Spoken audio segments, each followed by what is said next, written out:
Primero, gracias por estar acá. Vamos a ver la clase más hermosa, que es Organización y Conducción Política. Esperen que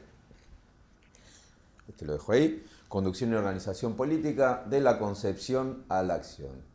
Cuando hablamos del tema de concepción, estamos hablando del análisis de la realidad, de la búsqueda del plan de acción, para llevarlo a la acción. Esa idea que se transforma en una realidad, ¿sí?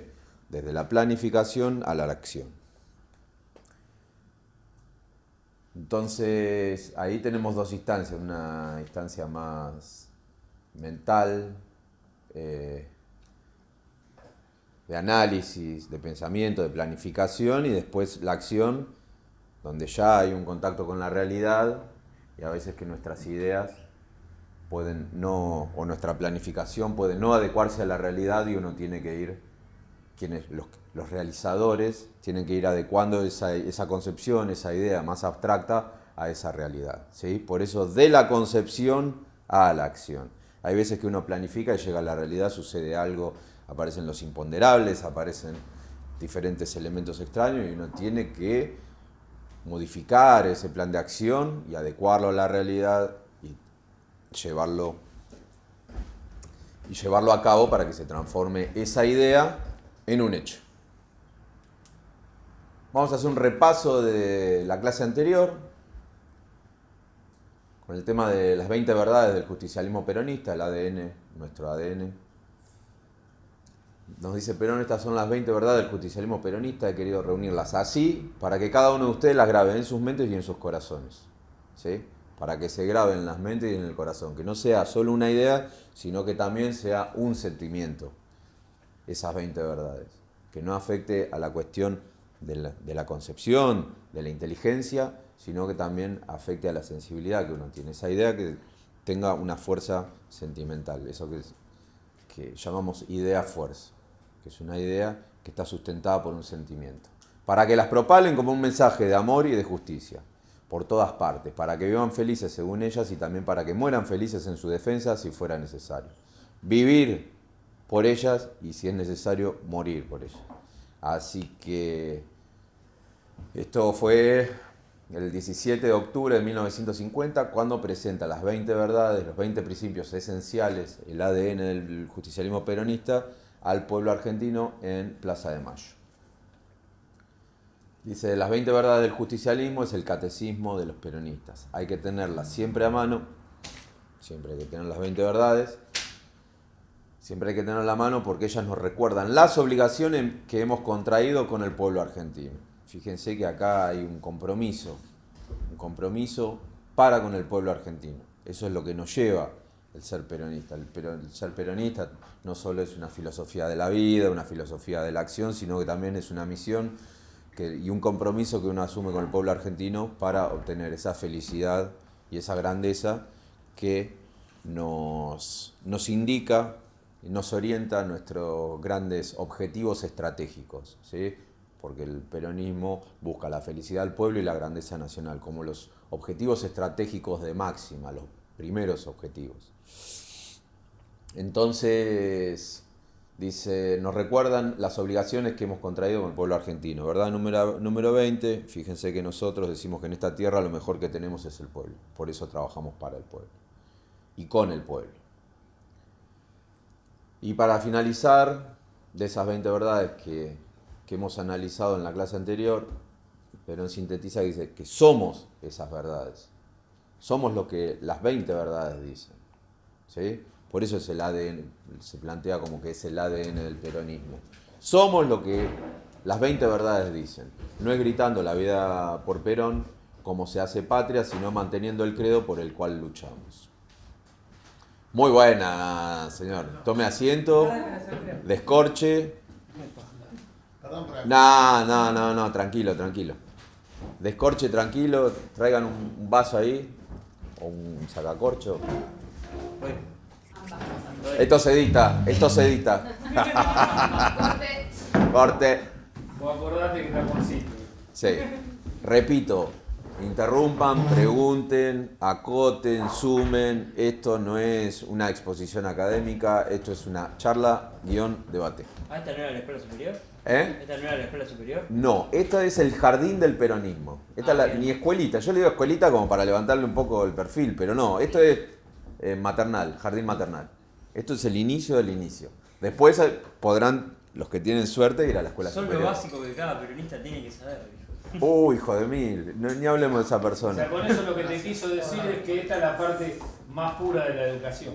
Claro, Después esto es lo esencial, pero después para los superiores ya tiene un nivel de complejidad terrible, pero ¿cómo te voy a dar una educación superior? Es como que yo te lleve a la universidad y vos no fuiste al primario y en el secundario. No vas a entender. Está bien, algo vas a cazar, pero si no tenés la educación básica, es medio complejo que comprendas qué es lo que te quieren decir en esa escuela superior, en esa educación superior. Tiene el modelo típico de la educación y cómo se utiliza la educación, ¿sí? Vos tenés la educación inicial, que es el primario, la educación media, que es el secundario, y la educación superior, que es la universidad. La educación básica es la que se daba en las unidades básicas. Después estaban las escuelas regionales, después estaban las escuelas provinciales, que ya era como una educación media, y vos después tenías una educación universitaria, que era la escuela superior peronista, pero vos tenías que haber pasado por el adoctrinamiento que te daban en la básica, el adoctrinamiento que te daban en las regionales, y para ir después a la escuela superior peronista, porque si no, no ibas a tener un joraca. Ahora, es medio complejo arrancar de cero a escuela superior. Es complejo. Por eso, no vamos a criticar todo lo que hable de peronismo, es fantástico, pero a nivel operativo y de practicidad es medio complejo arrancar así en quinta fondo a nivel universitario. Para la aprehensión de los conceptos, también. Y te vas a quedar, si no tenés lo básico, te vas a quedar con el 5% de lo que te dicen. O te va a quedar alguna frase, pero no lo vas a comprender profundamente lo que te están diciendo. Entonces por eso acá damos los conceptos iniciales, los fundamentos básicos del peronismo, para que después cuando vayas a una escuela superior entiendas qué cacho te están diciendo. Y lo comprendas, no solo lo entiendas, sino que lo comprendas profundamente y digas, listo, bien, es esto lo que me quiere decir. Pero bueno, si no está esta cuestión básica, si no sabemos de qué tratan las 20 verdades, no sabemos nada de conducción, no sabemos el método de la acción peronista, es complicado, es muy complicado. Si no sabemos los objetivos estratégicos de máxima y de mínima del peronismo, o comprender esos objetivos es medio complejo. Que ya te hagan un plan de acción con una suerte de plan quinquenal o un plan trienal y te digan, bueno, esto es lo que hay que hacer. Necesitamos una formación para comprender qué nos están diciendo. Sin bardear a la escuela superior, ¿no? Yo estoy bardeando que no hay formación básica, ni media, ni muchísimo menos a nivel preescolar, como planteamos acá. Que tendría que ser el jardín, el jardincito peronista, no la escuelita peronista.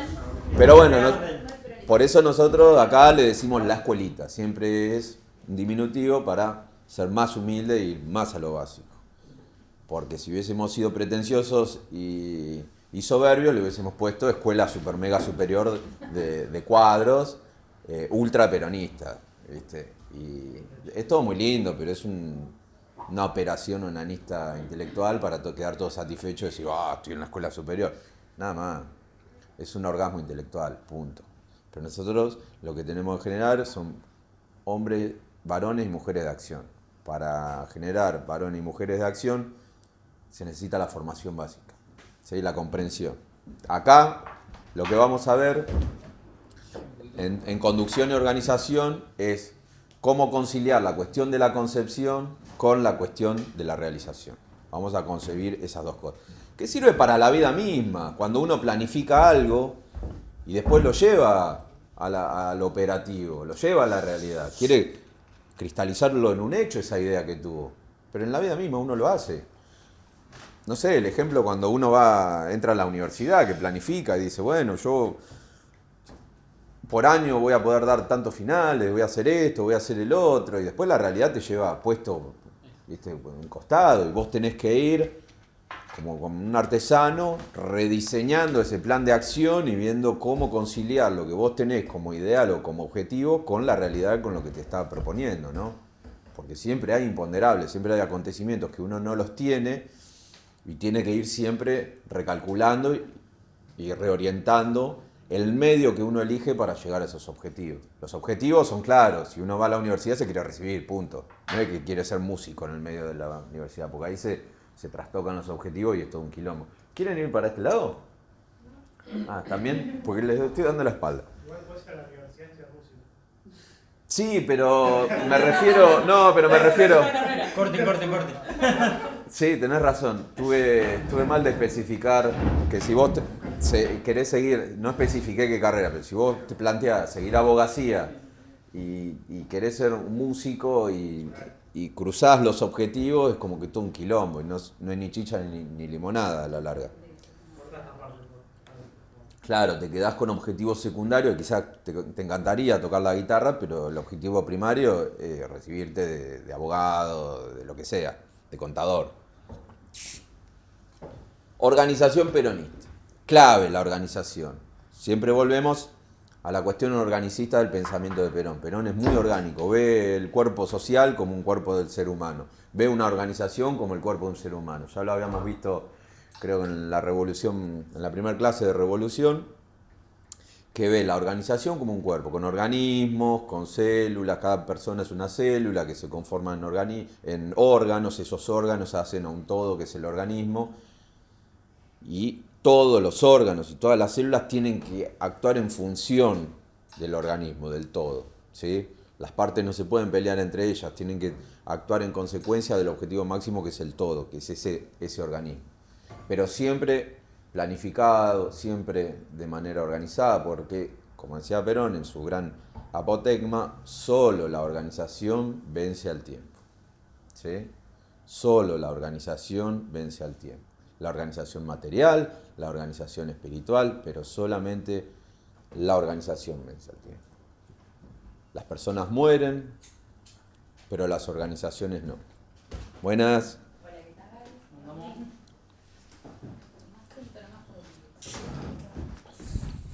Bueno, vamos al hueso. Vamos al hueso, a ver cómo está saliendo esto. Fantástico. Esto es muy simple. El conductor conduce.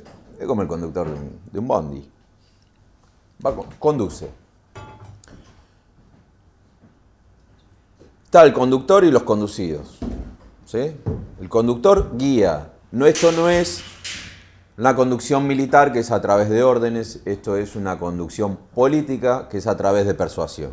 Hay que convencer a los conducidos de que los medios que elige el conductor para obtener los fines son los adecuados, ¿sí? ¿Cómo se convence? Se convence a través de la persuasión y el convencimiento y a través de los hechos, ¿sí? Si uno es un conductor y es el mariscal de las derrotas, los conducidos van a decir, este no sabe nada, fabrico derrotas. ¿Y con la derrota qué hacemos? Nada. Entonces no servís para hacer eso. Da un paso al costado y deja el lugar a otra persona, porque el conductor es un creador de éxitos. Siempre hay que crear éxito. ¿Cómo se consigue el éxito? Con la planificación. Primero, bueno, con una cabeza grande, pero la planificación nos acerca más al éxito. Ahora vamos a ver el tema de la planificación. Pero bueno, está la cuestión orgánica, pero esa cuestión orgánica tiene que tener un andar planificado, ¿sí? Para la búsqueda de los objetivos. Nosotros tenemos los objetivos de máxima, lo hemos visto en el lineamiento de las 20 verdades, tenemos objetivos, la felicidad del pueblo y la grandeza nacional, que se obtienen a través de la conquista de las 3 banderas, pero solamente se puede obtener la conquista de las 3 banderas con la unión nacional, ¿sí? Porque la unión hace a la fuerza. La unión, cuando decimos unión, decimos organización, ¿sí? Esa unidad hace a la fuerza. Un pueblo organizado de pe a pa, la totalidad de un pueblo organizado es muy poderoso y muy fuerte. No solo es una organización material, por ejemplo, que confluye en un movimiento nacional o en un partido político, sino la más importante es una organización espiritual. Que pensemos de una manera similar, que sintamos de una manera similar y que tengamos objetivos, los mismos objetivos. Después, cómo llegamos a esos objetivos, podemos tener criterios diferentes, Pero bueno, ya al pensar de una misma manera y sentir de una misma manera, no vamos a hacer una bolsa de gato cuando planifiquemos cómo llegar a esos objetivos. O pelearnos porque esos no son los objetivos. ¿Sí? Eso es un quilombo también. Porque Perón decía que si no hay unidad de concepción, si nadie piensa de la misma manera y nadie siente de la misma manera, a los 10 minutos haces una reunión. Bueno, tenemos esas 20 verdades que nos orientan, que nos guían, que nos dan pautas para el comportamiento personal, que nos dan pautas para el comportamiento movimentista, que nos dan pauta para la acción de gobierno. ¿Sí? Esas 20 verdades son integrales. Por eso Perón plantea que el justicialismo es una filosofía de la vida. Simple, práctica, popular, profundamente humanista y profundamente cristiana. Verdad número 14. Ahora, filosofía de la vida es acción. Entonces, ¿qué es el justicialismo? Una filosofía de la acción. ¿Sí? Porque la vida es acción. Porque si no hay acción, no hay vida, ¿no? Estamos muertos. Somos un bello cadáver. Entonces, filosofía de la acción. Y siempre es acción, acción y más acción. Y por eso la acción siempre está por sobre la concepción en nuestro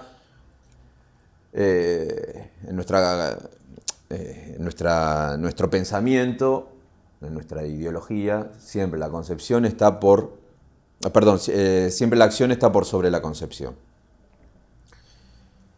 Entonces, el conductor encarna la idea, ¿sí? Es un ideal encarnado. Evita decía de Perón que Perón ya no era un hombre, sino que era un ideal encarnado. Fíjense qué importante que el conductor tiene que encarnar esa idea.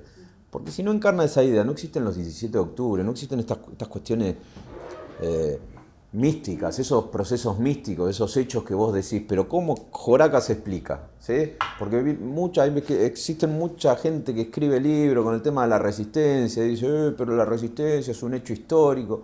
No tiene mucha vuelta la resistencia peronista, del 55 hasta la vuelta de Perón en el 72. La resistencia peronista fue un 17 de octubre diluido en 18 años. ¿Sí? El 17 de octubre duró 24 horas y el segundo 17 de octubre, que fue la resistencia, duró 18 años. ¿Sí? En ese momento lograron en 24 horas traer a su líder y ponerlo en el poder. Bueno, la otra resistencia tardó 18 años. ¿Pero por qué lo iban a buscar al líder? Ya lo habíamos hablado en la cuestión del 17 de octubre, cuando hemos charlado por el 17 de octubre, porque encarna la idea. Ven en esa persona los ideales encarnados de uno y ve en que esa persona los va a liberar, los va a conducir hacia la liberación, los va a conducir hacia los objetivos que uno comulga, ¿no? Por eso hay una lealtad. Si esa persona que está arriba, que conduce, es leal con los de abajo, porque encarnan los ideales de los de abajo van a ser leales con los de arriba. Por eso Perón decía que la lealtad tiene una doble vía, del conductor a los conducidos, del conducido al conductor. Entonces, Perón siempre fue leal en esos 9 años de gobierno del 46 al 55, siempre fue leal al pueblo. Y después el pueblo le fue leal en los subsiguientes 18 años que luchó para que vuelva al pueblo. La lealtad va de un lado para el otro. ¿Qué hay en el medio? La idea. Esa idea encarnada de justicia social, ese ideal, esa idea fuerza, que no es solo una idea que está en la inteligencia, sino que es una idea que se encarna como un sentimiento. Un sentimiento de justicia y una idea de justicia y un sentimiento de amor. Entonces, el conductor encarna la idea, que la idea está sintetizada en esa doctrina. Que la doctrina no es más que el análisis de la realidad, la búsqueda de los problemas, la aplicación de los principios sobre esos problemas para dar soluciones. Muy simple. ¿Soluciones a quién? Al pueblo. Verdad número 20, en esta tierra lo mejor que tenemos es el pueblo. Entonces nosotros trabajamos para el pueblo, con el pueblo.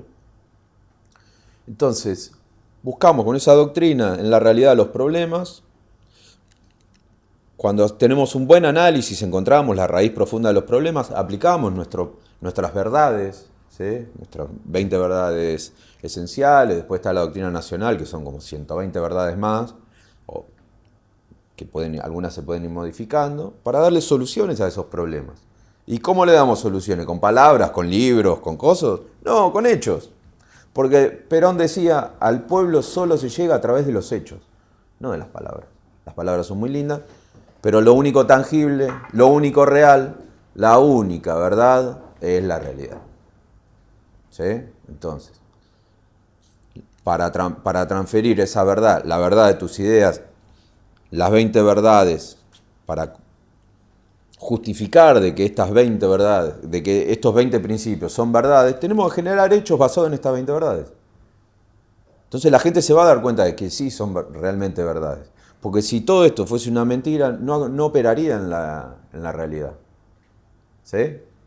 Si los principios son falsos, no operarían en la realidad y yo le estaría diciendo cosas y ustedes me dirían, pero esto no sirve. Me cuestionarían, pero absolutamente toda la charla de hoy. A ver, ahí está. Entonces, el conductor es un ente de transformación. ¿Transformación de qué? De la realidad. ¿Sí? Esto grábenselo. Quizás les pueda parecer media sonsa, pero es esencial. El conductor es el ente de transformación. Tiene que operar en esa realidad y transformarla. De ahí está, de la concepción de la idea al hecho. Y el hecho tiene que transformar la realidad, tiene que transformarla. Es un vehículo, exactamente. ¿Cómo lo hace? Ahora lo vamos a ver. Pero es un ente transformador. El peronista no habla. El peronista hace y después presenta el hecho y dice, esto es lo que hay que hacer. Por eso es un movimiento práctico, empírico, porque predica con el ejemplo, que es la mejor de todas las prédicas. De allí el pragmatismo del peronismo. ¿Sí? Con los hechos. La única manera que se llega a otra persona cuando uno conduce es a través de los hechos. Las palabras, con el tiempo, se las lleva el viento. Lo que dijo Cristina la semana pasada. ¿Qué dijo? Eso de que hay que conducir a través de los hechos y no a través de las palabras. Exactamente. Sintetizó claramente ¿De dónde lo sacó? de conducción. ¡Vamos! Yo conducción política. ¡Vamos! Un peronista que leyó ahí gobernando. Bien. Bien. Entonces, es esto. El peronista no habla, el peronista va y hace. Los charlatanes están en otros partidos.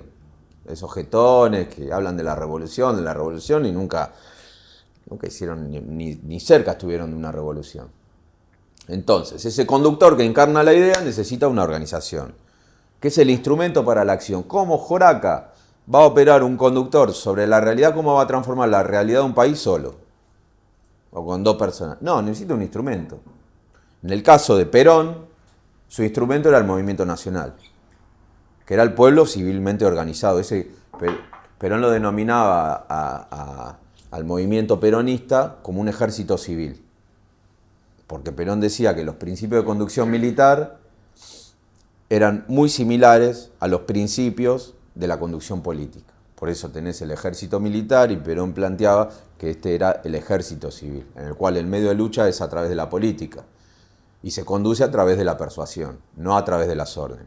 Por eso a veces encontramos en unas organizaciones que vaya y haga, y viste, todas órdenes, no persuade, los conducidos no entienden qué carajo está pasando, ni qué están haciendo, y eso ¿qué hace? Cruje las estructuras. La organización son organizaciones efímeras, pero también son creadas bajo esa concepción. Organizan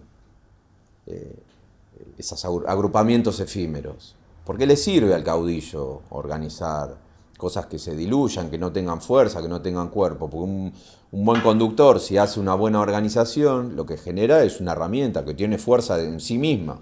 Lo que tiene que hacer el conductor es utilizar esa herramienta para operar en la realidad y transformarla.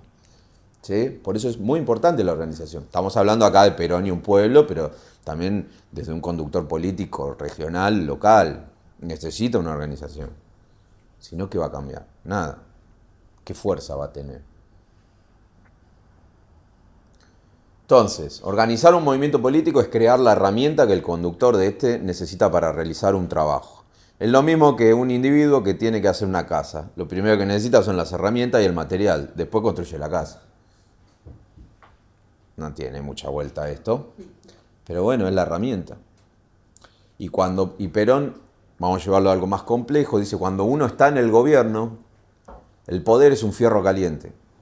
Y para manipular ese fierro caliente, la herramienta es el pueblo.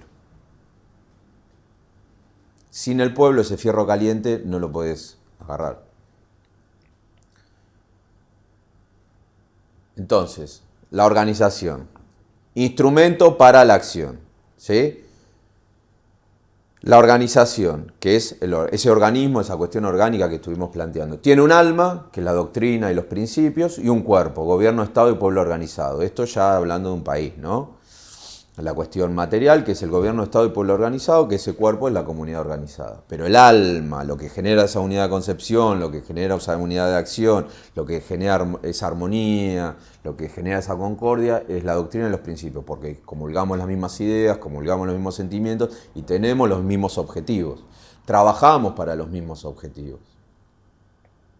Entonces, ese movimiento tiene una rama política, una rama sindical y una rama de juventud. La rama política en aquel momento estaba conformado con el Partido Peronista masculino, con el Partido Peronista femenino, extinto desde la muerte de Perón. Solamente fue operativo el Partido Peronista femenino cuando Perón estuvo en el poder. Después de Perón desapareció el poder, nunca nadie lo volvió a armar. Fíjense. El poder que daba Perón, y estábamos hablando ahora del feminismo del siglo XXI, y son todas palabras que se vuelan en el viento, porque ¿dónde está el verdadero poder que puede tener una mujer con un partido peronista femenino? ¿Sí? Para reflexionar. Movimiento, rama sindical, los trabajadores, ¿sí?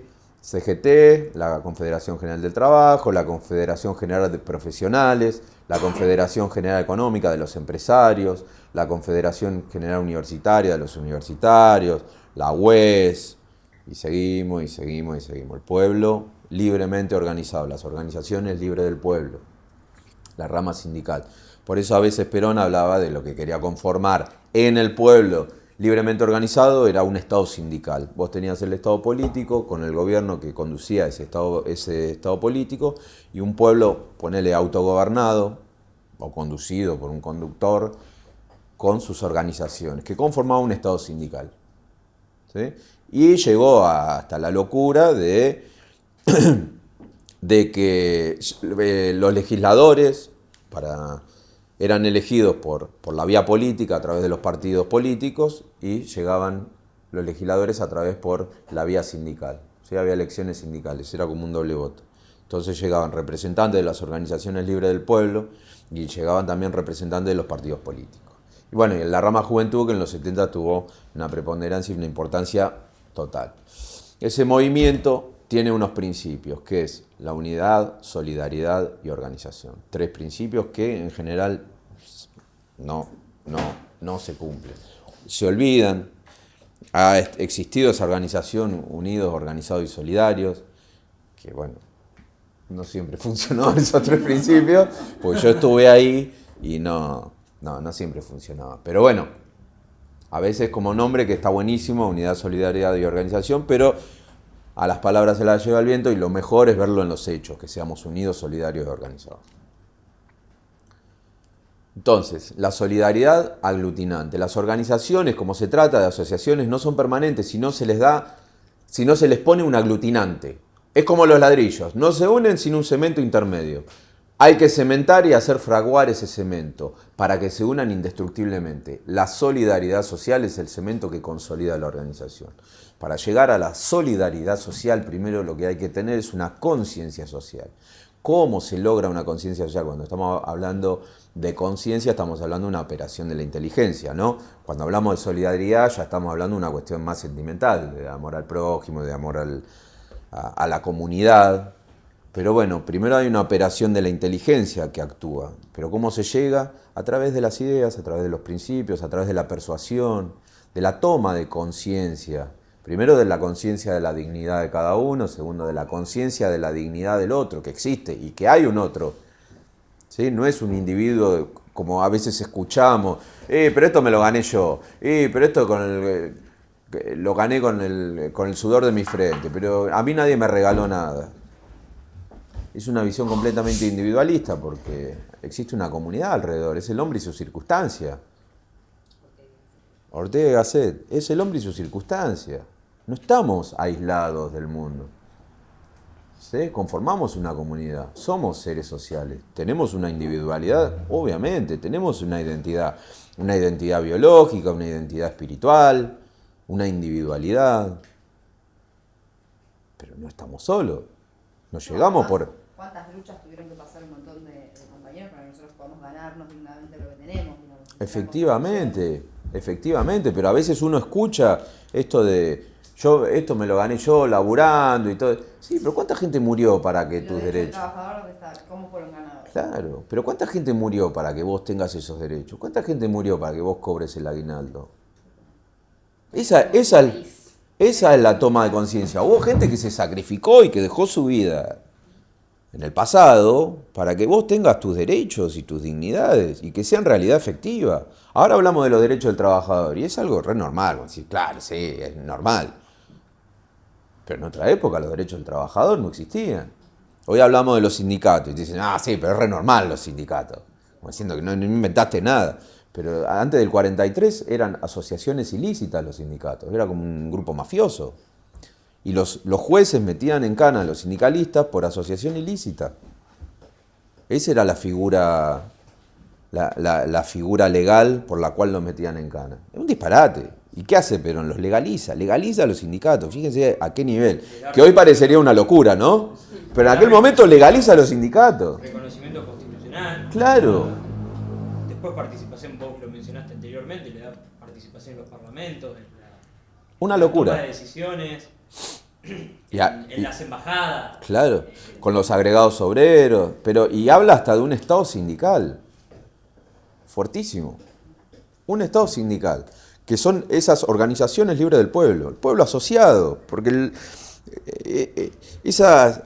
Perón plantea que el sindicato es de orden natural, es como la familia, son organizaciones humanas de orden natural, porque históricamente, así como la familia se reúne y conforma un núcleo de organización, los trabajadores también naturalmente, podemos ir hasta la Biblia, se organizan basado en la misma afinidad de lo que laburan, porque se pasan la mitad de su vida en el trabajo, ¿no?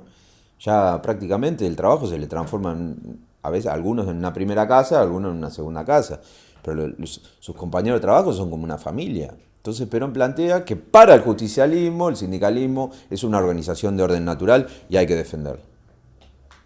¿Sí? Además que volvemos, que no deja de ser una organización y la organización hace a la fuerza. ¿Sí? La unión hace a la fuerza. Entonces no es lo mismo de que vos le vayas a pelear paritarias a Arcor, mano a mano, a que vaya todo un sindicato ¿cuál es el de alimenticio? Que se le plante, sí, que se le plante el de alimento a decirle, no, ¿sabes qué? Necesitamos más aumento. Y bueno, ahí la balanza de poder es más compleja, ¿sí? Pero bueno, si existe una atomización sindical, llega un momento que son pequeños grupúsculos, esto que le dicen sindicalismo de base. El sindicalismo trotskista. Claro, que lo que quieren son la asamblea permanente, y en realidad que los obreros nunca lleguen a tener esas reivindicaciones, porque a ellos lo que les conviene es el conflicto. Claro. Entonces nunca nadie va a llegar bien. Sí. Siempre va a haber muertos. ¿Y qué buscan? En ese caso lo que buscan es eliminar la CGT. ¿Por qué? Porque hay una cuestión de centralidad, de un poder centralizado, algo piramidal. Hay vertical. El verticalismo centralizado y piramidal. Entonces, el poder que tiene la CGT es terrible. Ahora, si hacemos y atomizamos la CGT y tenemos todos sindicatos de base y en el país hay 11 millones de sindicatos, ¿qué fuerza tiene el sindicalismo? Ninguna. En los cuales para tomar una decisión tenés que esperar una asamblea. Una asamblea que dura 20 años. Sí, dura 4 días, 10 años. Y ahí en el medio los empresarios, los políticos antipueblo hacen lo que hacen y van y atentan contra los derechos de los trabajadores, contra los derechos de los ciudadanos y nos van esclavizando. Es la historia de la humanidad, que es los pueblos contra sus esclavizadores, planteaba Perón. La lucha de la humanidad es eso, pueblos que intentan liberarse del yugo de sus esclavizadores. Entonces, bueno, seguimos. La solidaridad social, conciencia social que hace al sentimiento, a la toma de conciencia, después de que uno aprecia y se da cuenta de esa conciencia social y que existe un otro y que existen otros, y otras, viene la solidaridad social, viene el sentimiento. Pero primero hay que la toma de conciencia. Por eso, primero todo este proceso, por eso las charlas estas, primero todo un proceso de la inteligencia, después ustedes por dentro analizarán y verán qué es lo que les sucede por dentro. Pero en general, si es que lo abrazan a todas estas ideas, se les transforma en un sentimiento. Ya no solo las piensan, sino que las sienten. Por ejemplo, en la injusticia social, no solo que la piensan, sino que la sienten. Y así un montón de otras cosas. Entonces, esa solidaridad social es el cemento que consolida la organización. Bueno, no olvidemos la gran frase que dice, el año 2000 nos encontrará unidos o dominados, ¿no? La falta de solidaridad social que atenta contra la unidad hace que seamos más débiles y sea mucho más fácil dominarnos, a todo nivel. El primer piso de la organización es estructural, que nosotros más o menos hemos realizado en nuestras fuerzas políticas. A eso hay que aditarle una organización funcional. Y en eso hemos hecho todo lo que debemos hacer, para que sea funcionamiento bien engranado y marche sin fricciones, de manera que no haya necesidad de gastar mucho lubricante y que sea un organismo perfecto para el ajuste. Una buena estructura con un buen funcionamiento, ¿sí? Pero para eso tiene que haber planificación de la organización. Volvemos al tema de la planificación. Organización estructural, organización funcional. Pueden ser muy buenas las estructuras y la función, pero si es malo el hombre no vamos a ir muy lejos. Lo mismo puede ser muy bueno el hombre, pero si la organización y el funcionamiento son malos, poco es lo que se puede hacer. Entonces se necesita un buen conductor y una buena organización, ¿sí? En lo funcional y en lo funcional y en lo estructural. Por eso Perón genera esta cuestión movimentista con la rama sindical, con la rama política y en lo funcional, en la operatividad, en esa planificación, en esa ida, en esa llegada a la acción para transformar la realidad, también tiene que ser funcional. No solo los cuadritos de cómo que te doy un cargo a vos, te doy un cargo a vos, pero bueno, si nadie hace nada, esto es un quilombo y no sirve para nada. Es una organización hermosa e inútil. Pero bueno, podemos tener la mejor organización, podemos tener una organización que le da mucho para operar en la realidad, para ejecutar, pero mal conducida, la choca, como ha pasado a lo largo de la historia.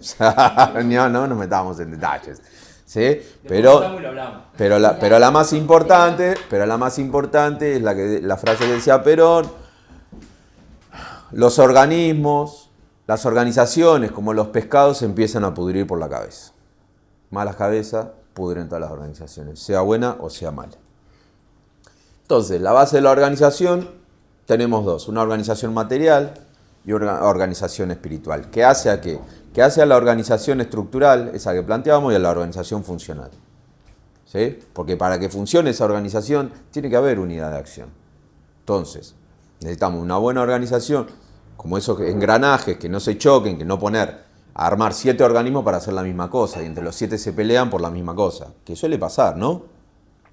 Entonces, esa organización material que hace a la unidad de acción y esa organización espiritual que hace a la unidad de concepción. Unidad de concepción planteada en pensar de una manera similar, sentir de una manera similar y tener objetivos, los mismos objetivos. Eso hace a la organización espiritual. ¿Qué da la organización espiritual? Los principios, la unidad de doctrina. Seguir la misma doctrina, tener los mismos principios doctrinarios. Por eso un peronista, a veces se encuentra un peronista de Tierra del Fuego con uno de Jujuy y hablan el mismo idioma y piensan de la misma manera y no necesitan una semana para ponerse de acuerdo. Quizás se ponen de acuerdo en un segundo. ¿Por qué? Porque hablan el mismo idioma. Cuando decimos que hablan el mismo idioma, manejan los mismos principios, manejan los mismos conceptos. Sienten de una manera, tienen la misma sensibilidad. Entonces existe una suerte de hermandad. Invisible porque la otra persona no la conoce, pero te parece un igual cuando te lo nombro. Ya lo considerás un igual, un par. Entonces, la organización espiritual es la doctrina, el encuadramiento de la masa. La organización material, la acción de los dirigentes políticos, la acción del gobierno peronista, la cultura política ciudadana, ¿sí? Entonces, el encuadramiento, cuando hablamos de encuadramiento, de encuadrar, de poner en cuadros, ¿sí? Es un término militar. Por eso tenemos los dirigentes de encuadramiento, que son los que organizan a la masa, que lo van poniendo en estos que van armando esos organismos, que van armando la herramienta que necesita el conductor arriba para operar en esa realidad. Porque cuando decimos que operar en esa realidad, y bueno, pasa que cuando da una directiva estratégica, el conductor estratégico, por ejemplo, Perón a 12.000 kilómetros, necesita que los cuadros acá en la Argentina, cuando él estaba exiliado en España, que los cuadros acá en Argentina tengan sus herramientas, sus organismos para ejecutar tácticamente lo que le dice estratégicamente el comando estratégico, ¿no? Entonces, son muy importantes esos mandos intermedios que son los dirigentes de encuadramiento. Son los más importantes porque es como una proyección del conductor, ¿sí? Es como una proyección, como que el conductor está replicado en muchas personas y opera. Cuanto más dirigente de encuadramiento, cuanto más cuadros tenga, más grande es su rango de acción. Entonces, la organización material, la acción de los dirigentes políticos, la acción del gobierno peronista y la cultura política. Pero importantísimo el tema de la doctrina. Si nos olvidamos de la doctrina, si nos olvidamos de los principios, si le metemos ideas ajenas a toda nuestra concepción, lo que vamos a perder es esa organización espiritual. Y sin esa organización espiritual, todo lo demás es humo y no sirve para nada. Por eso hay que volver a la doctrina, por eso hay que volver a los principios, por eso hay que volver a Perón. El comienzo de la organización es siempre una cuestión espiritual, que la gente se ponga de acuerdo.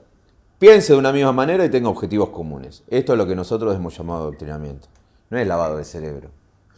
Porque para que piense de una misma manera, primero fíjense, está diciendo que vos pienses, no que te impone una idea.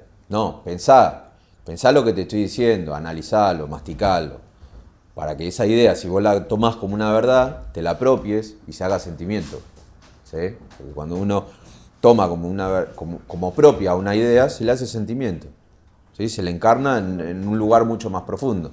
Y ahí, cuando se le encarna en un proceso más profundo, tiene ese sentimiento que no tiene explicación, que es el proceso místico, la cuestión mística, la mística revolucionaria que planteaba Evita, ¿sí? Pero es esa idea que ya perdió su identidad como idea y se ha transformado en sentimiento. Por eso a veces decía Perón que el peronismo más que una idea es un sentimiento. Más que un estado político es un estado del espíritu, ¿sí? Entonces, la cuestión espiritual es muy importante porque hace a la trascendencia del peronismo. Si lo nuestro fuese solamente una idea, no existiría más el peronismo.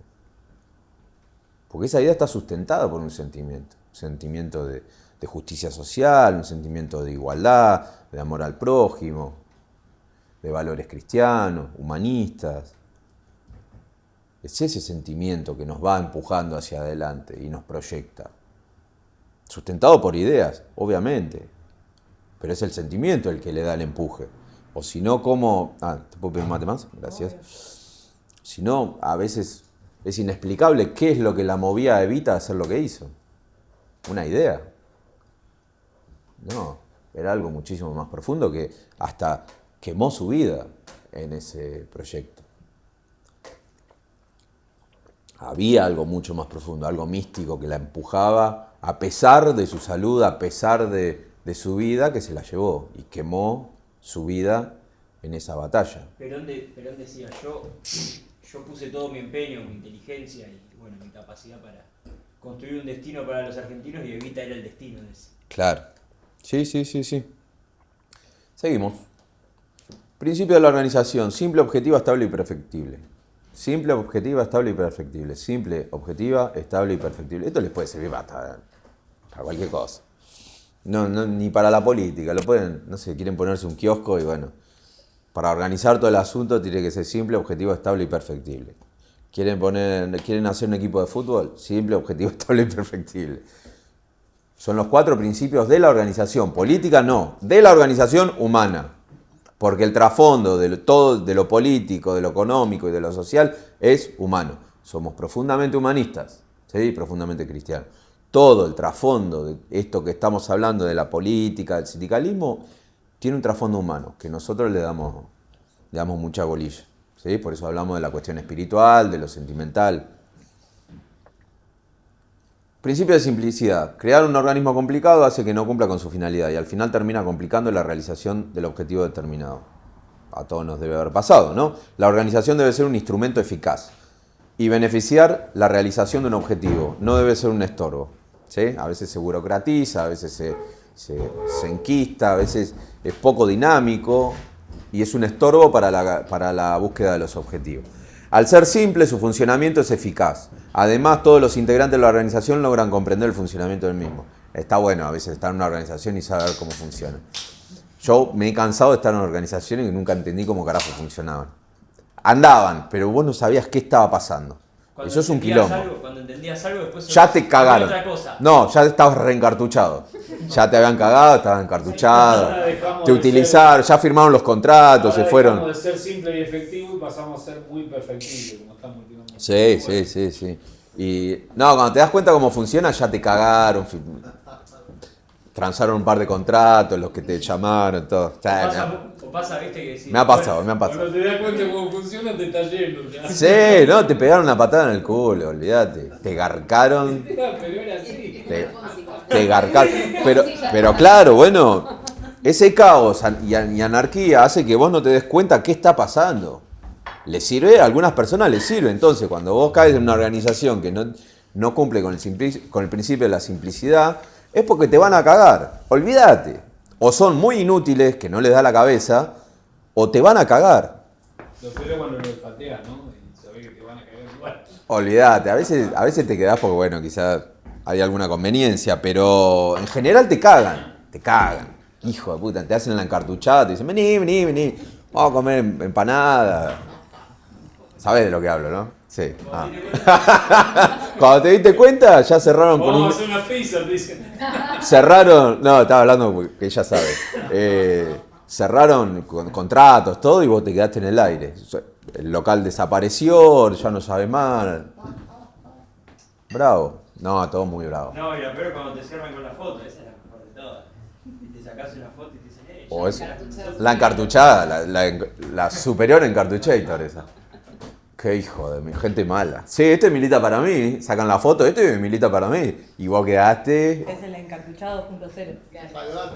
Ah, me pasó hace poco. Quilombo tuve, salí en una fotito. Este es mío, decía.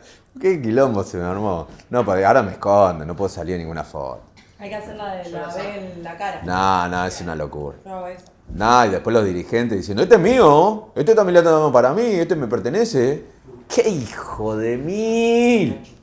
Bueno, principio de la objetividad. La organización se debe construir para un fin determinado. Nos sirve para encarar la solución del problema orgánico por su objetivo o por su finalidad. Esa finalidad debe ser la prioridad, un objetivo único y exclusivo. La organización debe construirse para un fin determinado. Esto es muy simple. También nos suele pasar a veces que estamos en organizaciones que no saben ni cuál es el fin. Entonces te dice, vamos, hagamos esto y hagamos el otro. Sí, ¿para qué? Esa es el kit de la cuestión del militante, el ser o no ser del militante. ¿Para qué carajo me están haciendo militar? Es la respuesta, es la pregunta con menos respuesta que existe en el mundo de la política. ¿Para qué carajo milito? ¿Alguien me puede explicar? Y te pasa y lo mirás y decís, ¿para qué carajo están haciendo todo esto? Claro, ahí hay todas cuestiones inconfesables que por eso no lo entendés. Hay cuestiones de fondo. Y hay muchas otras veces que también, volvemos a lo anterior, hay mucha inutilidad. Que hacen por hacer, para vender humo. ¿Viste? Y vos decís, ¿pero para qué? Entonces, cuando vos no tenés la finalidad, no sabés cuál es el objetivo, te vas desgastando dentro de la organización. Es como un engranaje que le van comiendo los dientes. Y después no traccionás más. Y después el engranaje se va a su casa. No aparece más. Y así se va desmotivando la militancia. Entonces la organización debe ser para un fin determinado. Nos sirve para encarar la solución del problema orgánico por su objetivo o por su finalidad. ¿Sí? Darle una solución al problema. ¿Sí? Tenemos tal problema, vamos a darle tal solución. Y uno lo va comprendiendo cuando milita. Esa finalidad debe ser la prioridad, objetivo primario. No puede ser que te planteen un problema y después nos dedicamos el 80% del tiempo a hacer otras boludeces. ¿Sí? Es un desgaste de energía. Siempre que laburamos hay que ir al objetivo primario, no quedarse con los objetivos secundarios porque es un desgaste de energía. Si se tiene la capacidad de también atacar a los objetivos secundarios, fantástico, pero lo importante es el objetivo primario. Principio de perfectibilidad. Lo más perfecto es aquello que evoluciona permanentemente adaptándose a las nuevas circunstancias. Porque el mundo no es estático, porque la realidad no es estática. Es dinámico y cambia casi diariamente. Un organismo que se adapta al cambio tiene que ir evolucionando hasta moldarse totalmente a las circunstancias cambiantes del tiempo. Acá estamos hablando de organismo de organización, ¿no? Bueno, nosotros también somos un organismo. Esto también lo puede tomar uno como algo personal, ¿sí? Como individuo ser humano. Entonces, lo más perfecto es aquello que evoluciona permanentemente adaptándose a las nuevas circunstancias. Nosotros como militantes políticos, como espero que seamos futuros cuadros políticos, ¿sí? Tengamos esa capacidad de ir a la realidad, de ver cómo evoluciona e ir adaptándose, que no se nos escape la realidad, que no nos perdamos la realidad y que nuestros objetivos vayan en concordancia con esa realidad y que operemos en esa realidad efectivamente y con éxito. ¿Sí? Entonces, porque el mundo no es estático, dinámico y cambia diariamente. Un organismo que se adapta a ese cambio, pongamos un militante que se adapta al cambio, tiene que ir evolucionando hasta moldarse totalmente a las circunstancias cambiantes del tiempo. Mandan las circunstancias. Acá existe un determinismo, ¿sí? Acá mandan las circunstancias. Acá Perón es determinista. Manda la realidad. ¿Por qué? Porque la única verdad es la realidad. Acá sí es determinista. Pero no es una realidad que nosotros podemos operar en esa realidad y podemos redireccionarla. Pero siempre tenemos que ir a la realidad. Ahora después lo vamos a ver esto. Lo freno acá porque si no es un bardo. Principio de estabilidad.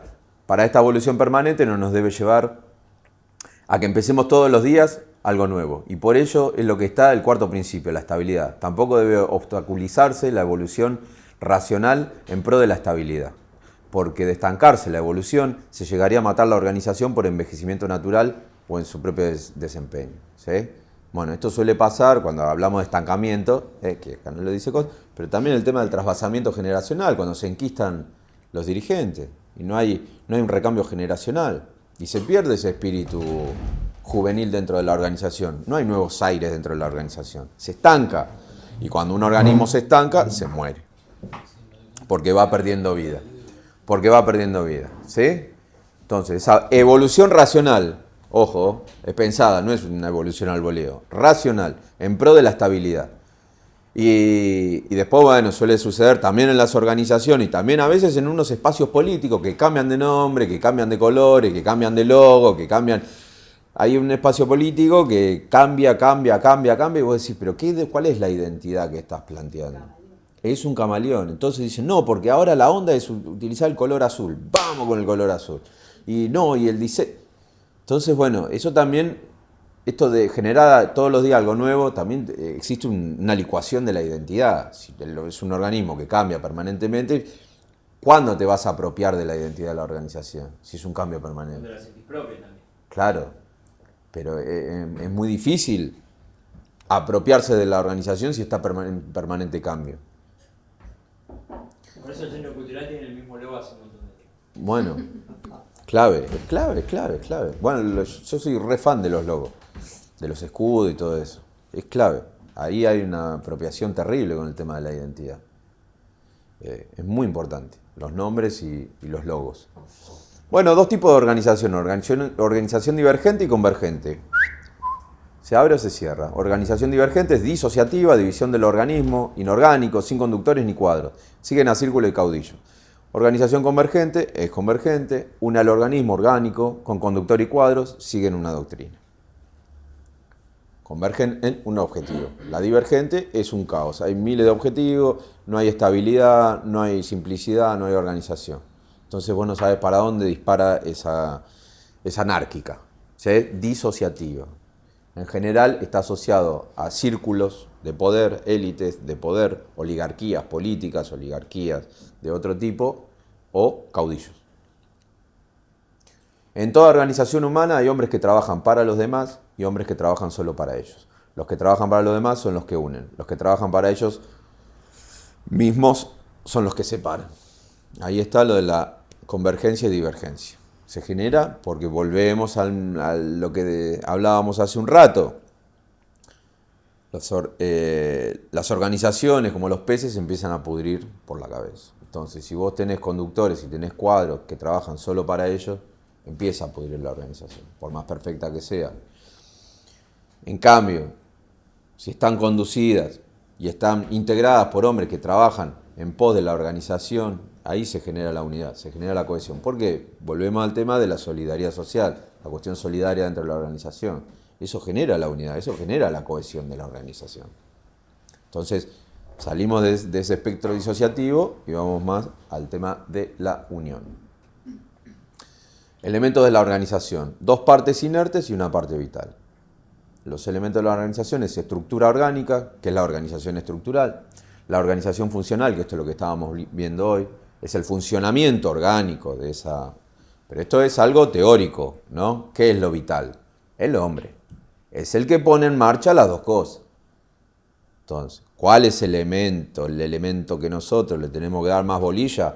¿Qué? ¿La estructura orgánica? No. ¿Qué? ¿La estructura funcional? No. Es el hombre que hace a la estructura orgánica, es el hombre que hace a la estructura funcional.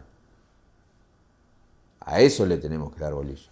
Porque Perón decía, nosotros no concebimos unidades políticas, nosotros concebimos unidades humanísticas. Nosotros lo vemos desde la óptica humanista. Vemos seres humanos que hacen política, seres humanos que hacen sindicalismo. Vemos seres humanos, no vemos cuestiones abstractas, entidades abstractas. Entonces el hombre, la parte vital, es el que le da vida a esa organización. Por eso es muy importante. Muy importante. Por eso le damos muchísima bolilla cuando hablamos de organización espiritual, cuando hablamos de ética, cuando hablamos de filosofía de la vida. Todo esto apuntaba a ¿qué? A la persona. ¿Sí? Apunta a la persona. Que hace a la comunidad, que hace a la sociedad, que hace a la familia, que hace al sindicato, que hace a la estructura orgánica, que hace a la estructura funcional. Es la persona, somos las personas las que hacemos. La historia, a veces se habla de la historia como una entidad abstracta, la historia, los capitales. No, son personas. La historia son hechos de personas. Está bien, si vos lo querés transformar como una entidad sustancial, bueno, fantástico. Es una cuestión tuya, pero son personas que generaron hechos la historia misma. O los capitales, que a veces hablan, no, porque los capitales, que esto... No, los capitales son gente que maneja guita. Son personas. No es un semidioses que andan polulando por el mundo. No, son personas que manejan guita, que la llevan de acá para allá. La decisión no la toma el capital, la toman personas, de carne y hueso. Tenemos que tener esa visión humanista. ¿Sí? Cuando vemos organizaciones, tenemos que ver el trasfondo de esa organización. ¿Por qué está conformada esa organización? Por personas. Y hay que darle bola a las personas. Cuando se deja de lado a las personas, cuando no se le da más bola, cuando se deja de lado a la militancia, cuando se empiezan a pudrir las organizaciones. O cuando se pone a la organización por sobre la persona, porque la organización se come a la persona, o se pone a las personas por sobre la organización. Tiene que ser algo armonioso y equilibrado. Entonces, bueno, el hombre es el que pone en marcha las dos cosas, porque la estructura orgánica, la organización funcional es inerte, como el partido político es inerte, como el movimiento nacional es inerte. ¿Qué le da vida? Las personas. Bueno, esto es más o menos como Perón se manejaba en el exilio, ¿sí? Como un consejo, esto es manejando a la cuestión movimentista, ¿sí? Consejo estratégico, orientación estratégica, que es el conductor, y una mesa estratégica. Perón tenía a sus asesores, él siempre consultaba. Antes de tomar una decisión siempre consultaba a su mesa estratégica, ¿sí? O a sus asesores estratégicos. Y él tomaba las decisiones colegiadas. Nunca las tomaba en soledad, porque decía que ahí venían los errores, cuando uno toma en soledad. ¿Por qué? Porque cuando escucha otras visiones, se enriquece y empieza a ver otras perspectivas. ¿Quiénes fueron de parte de la mesa estratégica? A los que tenía era...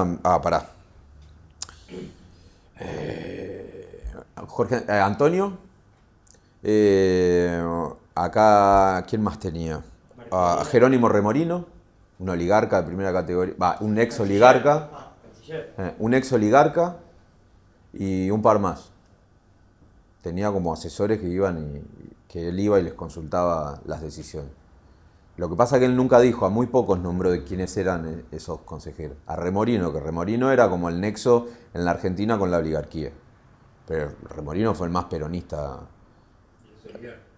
El más no, sí, el más peronista de los oligarcas. Él venía del Partido Conservador. Él venía del Partido Conservador y él vivía en el Cábana. Él vivía en el Cábana. Y lo recontra ayudó a Perón en el exilio. Y él era secretario de Julito Roca, del hijo de Julio Roca. O sea, él era el riñón de la oligarquía. Él es el que cuenta la anécdota de por qué lo pusieron, por qué pone un comunista acá. Claro, Borlenghi va y le dice, ¿por qué pone...? Va a Remorino y le dice, ¿por qué pone a estos comunistas? Y dice, para equilibrarlo a usted, Remorino, que es un reaccionario. Pero bueno, tenía esa cosa que conducía a las partes que eran de todos colores y sabores, porque había de la izquierda de la izquierda rancia, de la izquierda socialista y de la derecha más rancia, pero todos iban hacia el mismo objetivo, esa es la conducción. Eso es una cosa que a mí me gusta mucho de Perón, digamos. No sectorizaba, escuchaba todas las opiniones. A Creo todo. que eso un poco podríamos, comunidad, yo escucho a veces partido político de una bandera, de otra, ¿para qué militamos? Digo, ¿no militamos todos para lo mismo? Sí. Podríamos abrir un poco Bueno, el oído y decir, está bien, sos un gorila del pero a ver, ¿qué pensás? Porque también es un otro y también va a Sí, jugar sí, a la sí. grandeza de la patria. Eso es algo Sí. que me gusta. Yo no lo pude confirmar nada, pero Perón está filosóficamente muy cercano a Ortega y Gasset, bastante. En esta cuestión de la mesa estratégica es muy perspectivista. Es una filosofía que tenía Ortega y Gasset, que decía la realidad se hace de las diferentes perspectivas que va teniendo cada uno, porque uno no puede acceder completamente a la realidad y no tiene la capacidad para acceder completamente a la realidad. Entonces cada uno con su subjetividad hace la realidad y en la unión de esas subjetividades se va conformando esa realidad, o por el acceso a esa realidad. Y Perón siempre trataba de no tener su visión, sino tratar de aportar visiones a su visión. Y va a ser, ¿qué hacía con eso? Tenía un acercamiento más certero a la realidad. Porque lo que necesitamos, claro, porque lo que necesitamos nosotros es acceder a la realidad, porque ahí está la verdad. ¿Vamos a acceder al 100%? No vamos a acceder, pero necesitamos acceder lo máximo posible. Comprender el proceso lo máximo posible y acercarnos a esa verdad. Porque cuanto más nos acerquemos, nuestros planes, nuestros medios van a ser más efectivos cuando operemos en esa realidad. Porque el agente transformador de la realidad al principio, ¿no? Nosotros operamos para transformar, pero para transformarla la tenemos que conocer bien. No puede ser, es como, no sé, yo me imagino un escultor que trabajó siempre con arcilla y un día le dan un cincel y un coso y se pone a trabajar con mármol. No conoce el material, no conoce la realidad de ese material. Entonces le va a salir para el ojete, quizás el mejor escultor de cerámica con arcilla, pero es el peor con mármol porque no conoce la constitución de la realidad del mármol, no sabe cómo trabajarlo. Entonces con la realidad es algo de la cuestión artística que ahora vamos a tocar. Nosotros operamos en esa realidad y tenemos que conocerla al máximo esa realidad. Pero es una realidad que no llega a uno, no es el iluminado. No hay iluminados acá. No hay vanguardia iluminada que dice nosotros tenemos la verdad, nosotros la vemos y ustedes son todos unos muertos. ¿Y qué te voy a escuchar a vos que no entendés nada? ¿Por qué? Porque tienen la verdad la tienen en sus cabezas, no opera la verdad en la realidad, opera en sus cabezas. Entonces, si vos tenés la verdad en tu cabeza, ¿qué carajo necesitas escucharte a vos? ¿Qué me importa nada? Porque la verdad está en mi cabeza. Y son los que se la ponen contra la pared cuando operan en la realidad, cuando van a transformar la realidad con esa verdad que tienen en la cabeza. No conocen la realidad y la realidad se los come crudo. Por eso el peronista es tan efectivo en política, en sindicalismo. Porque opera sobre la realidad, va a la realidad, sin prejuicios, sin apriorismo, va a la realidad y la analiza tal cual es. ¿Sí? Sin ideas preconcebidas, nada. Va y dice, bueno, ¿qué pasa acá? Listo, bueno. Ahí le aplicamos los principios, decimos, listo, bueno, lo vamos a solucionar de acá, Che, cambió esto, bueno, cambiamos el plan de acción, cambiamos la concepción, Siempre estamos corrigiendo. No es que nosotros nos creemos dueños de la verdad y operamos en la realidad diciendo, bueno, que se amolde la realidad a nuestra acción. No, al revés. Nuestra acción se amolda a la realidad. La realidad manda. Por eso decía ahí en un toque, para ver si lo encuentro. Esto de un organismo que se adapta al cambio tiene que ir evolucionando hasta moldarse totalmente a las circunstancias cambiantes del tiempo. es esto. Tenemos que amoldarnos a las circunstancias cambiantes. Es la realidad la que manda. Por eso la realización está por sobre la concepción. Porque si la concepción está sobre porque si la concepción está por sobre la acción, significa que nosotros, la verdad es la concepción, no la acción. Y nosotros estamos accediendo a la verdad que está en esa realidad. Y para acceder es mediante la acción. La idea nos guía. Elemento de la organización, consejo estratégico, bueno, mesa estratégica, concepción centralizada, ¿sí? No puede haber 22 consejos estratégicos, porque cada uno va a tomar lineamiento estratégico y esto es un quilombo. No, tiene que ser concepción centralizada, ejecución descentralizada. Esa es la base de concepción y operación del peronismo. Concepción centralizada, ejecución descentralizada. Entonces, la ejecución descentralizada y el consejo coordinador para la lucha táctica que dice ahí en azulcito, dirigente de encuadramiento. ¿Qué hace el dirigente de encuadramiento? Recibe la directiva, la orientación estratégica, que la estrategia es algo abstracto, ¿no? La estrategia es algo abstracto. Son lineamientos más bien abstractos. Después el dirigente de encuadramiento, el cuadro, agarra esa idea abstracta, va a la realidad y la lleva a cabo. Lleva el plan para transformar ese objetivo que le plantea el Consejo Estratégico. El Consejo Estratégico le dice, bueno, es por allá, por acá, por esto y necesita esto. ¿Sí? El dirigente de encuadramiento agarra y dice, bueno, ¿qué hay en la realidad? Tengo que ir para allá. Bueno, ¿qué hay? Esto, listo. Bueno, ¿cómo hago? ¿Cómo hago el plan? ¿Cómo lo llevo a cabo esa idea que me pasaron? Bueno, hago esto. Bueno, ¿qué herramienta armo? ¿Sí? Porque tiene que armar la herramienta de organización. Arma la herramienta, va y opera en la realidad. Perón decía que con sus directivas estratégicas, con que le hiciesen caso el 50% de lo que él decía era un montón. Que no le tenían que hacer caso con el 100%. ¿Por qué? Porque con que le hagan caso la mitad de lo que él planteaba como directiva estratégica, como objetivo, ya era un montón. ¿Por qué? Porque la realidad te va operando. Cuando vos planificás, a veces que se te van cayendo algunos objetivos, porque la realidad es muy compleja, sumamente compleja. Tiene una dinámica compleja. Está lo que vos ves y después lo que no ves. Los imponderables. Eso que plantean los griegos, el acontecimiento. Eso que acontece. Está lo que ves y está lo que no ves. Lo invisible. Lo que uno tiene que ir regulando. Por eso tenemos que ir persiguiendo a esa realidad. Tenemos que ir persiguiendo esos acontecimientos. Entonces, esos grupos operativos, órganos de ejecución. ¿Qué sería la militancia, no?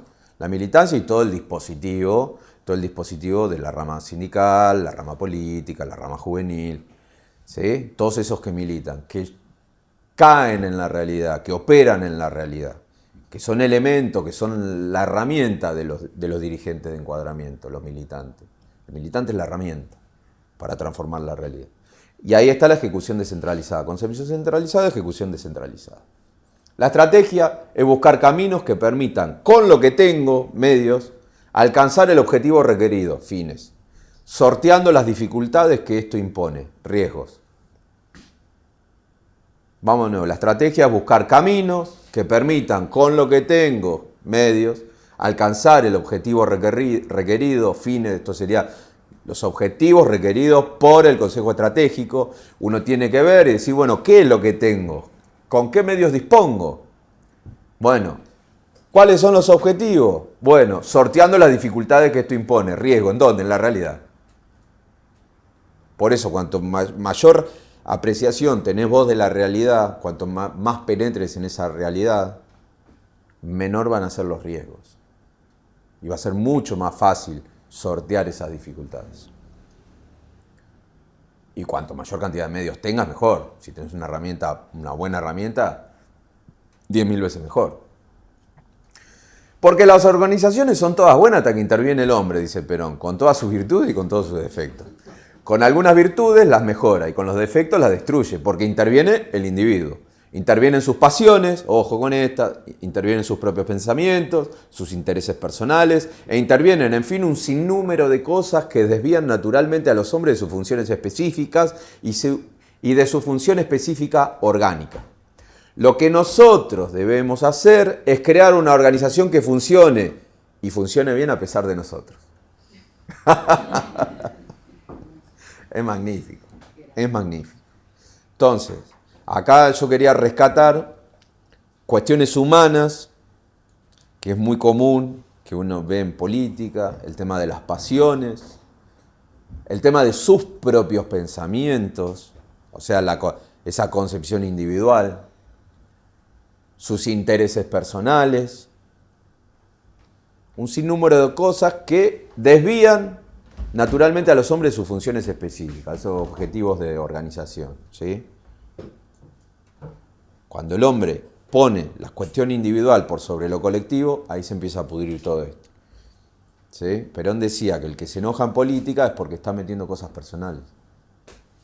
Porque si uno lucha por una causa superior, nunca se va a enojar en política. Y no olvidemos nunca esa gran frase, que vaya a saber quién la dijo: en política el que se enoja, pierde. Y es una gran verdad. En política el que se enoja, pierde. Entonces, ahí tenemos que replantear y decir, bueno, ¿qué estamos poniendo? ¿Cosas personales? ¿Estamos poniendo intereses personales por sobre los intereses colectivos o por nuestros objetivos? Por eso nos enojamos. Ahora, ¿cuándo se te pone la piel de cocodrilo? Cuando tus intereses personales, estás despojado de intereses personales. Entonces, todo lo que sucede no te lo tomas personal. ¿Sí? La política, por lo menos para nosotros, no es personal. Estamos trabajando por objetivos superiores, que es la felicidad del pueblo y la grandeza nacional, a través de las conquistas de las 3 banderas, buscando la unidad nacional. Por eso decimos siempre, peronistas somos todos. ¿Sí? Por eso siempre decimos. A veces dicen, Perón vino en los 70, dice, para un argentino no hay nada mejor que un argentino. Y cuando hablaba de unidad nacional en los años 40, ¿qué? ¿Acaso no pensaba eso? Que para un argentino no hay nada mejor que otro argentino. Cuando hablaba de la unidad nacional. Lo que pasa es que para un peronista no hay nada mejor que otro peronista en la lucha política. ¿Por qué? Porque en la lucha política o en la lucha sindical no hay nada mejor que una persona que piense como vos a la hora de plantear una lucha. Claro. Es lógico, en la lucha política para un peronista no hay nada mejor que otro peronista. Y todos los demás son aliados. ¿Pero por qué? ¿Porque vos lo estás discriminando? No, es una cuestión operativa. Vos necesitás gente que piense de una misma manera, que siente de una misma manera y que opere en la realidad de una misma manera. ¿Sí? Porque a la hora de tomar decisiones y a la hora de generar planes de acción no podemos estar discutiendo los principios del justicialismo, porque no nos vamos a poner nunca de acuerdo. Esto lo pueden llevar a cualquier cosa, ¿eh? Un equipo de fútbol, un equipo de una banda de música. El peronismo siempre tuvo una vocación de acaparar la mayoría de las cosas. Sí. Y hoy en día, no sé, como que convive eso de la teoría de la fragmentación constante, los microgrupos todo el tiempo, eso es una fase del neoliberalismo. Sí. De dividir todas las asociaciones. Entonces ya no existen más los trabajadores como un núcleo solo, sino de que ahora son los trabajadores marrones, los trabajadores blancos, los trabajadores negros. O sea, el peronismo no tiene eso. Sí. El peronismo siempre tuvo una vocación de mayoría y tomar la mayoría también como una unidad. Sí. Es que la unión hace la fuerza. Claro. No Perón decía... Pero hoy en día como que se hace mucho más énfasis en lo que nos diferencia que en lo que nos une. Y a veces se utiliza como rédito electoral. No la solo diferencia. como rédito electoral, también muchas veces como rédito personal. Bueno. Bueno, la frase Unidos por el Espanto, por ejemplo, es Bueno. el apotegma de Sí. los últimos años. Sí. Y que si no, ¿qué nos une?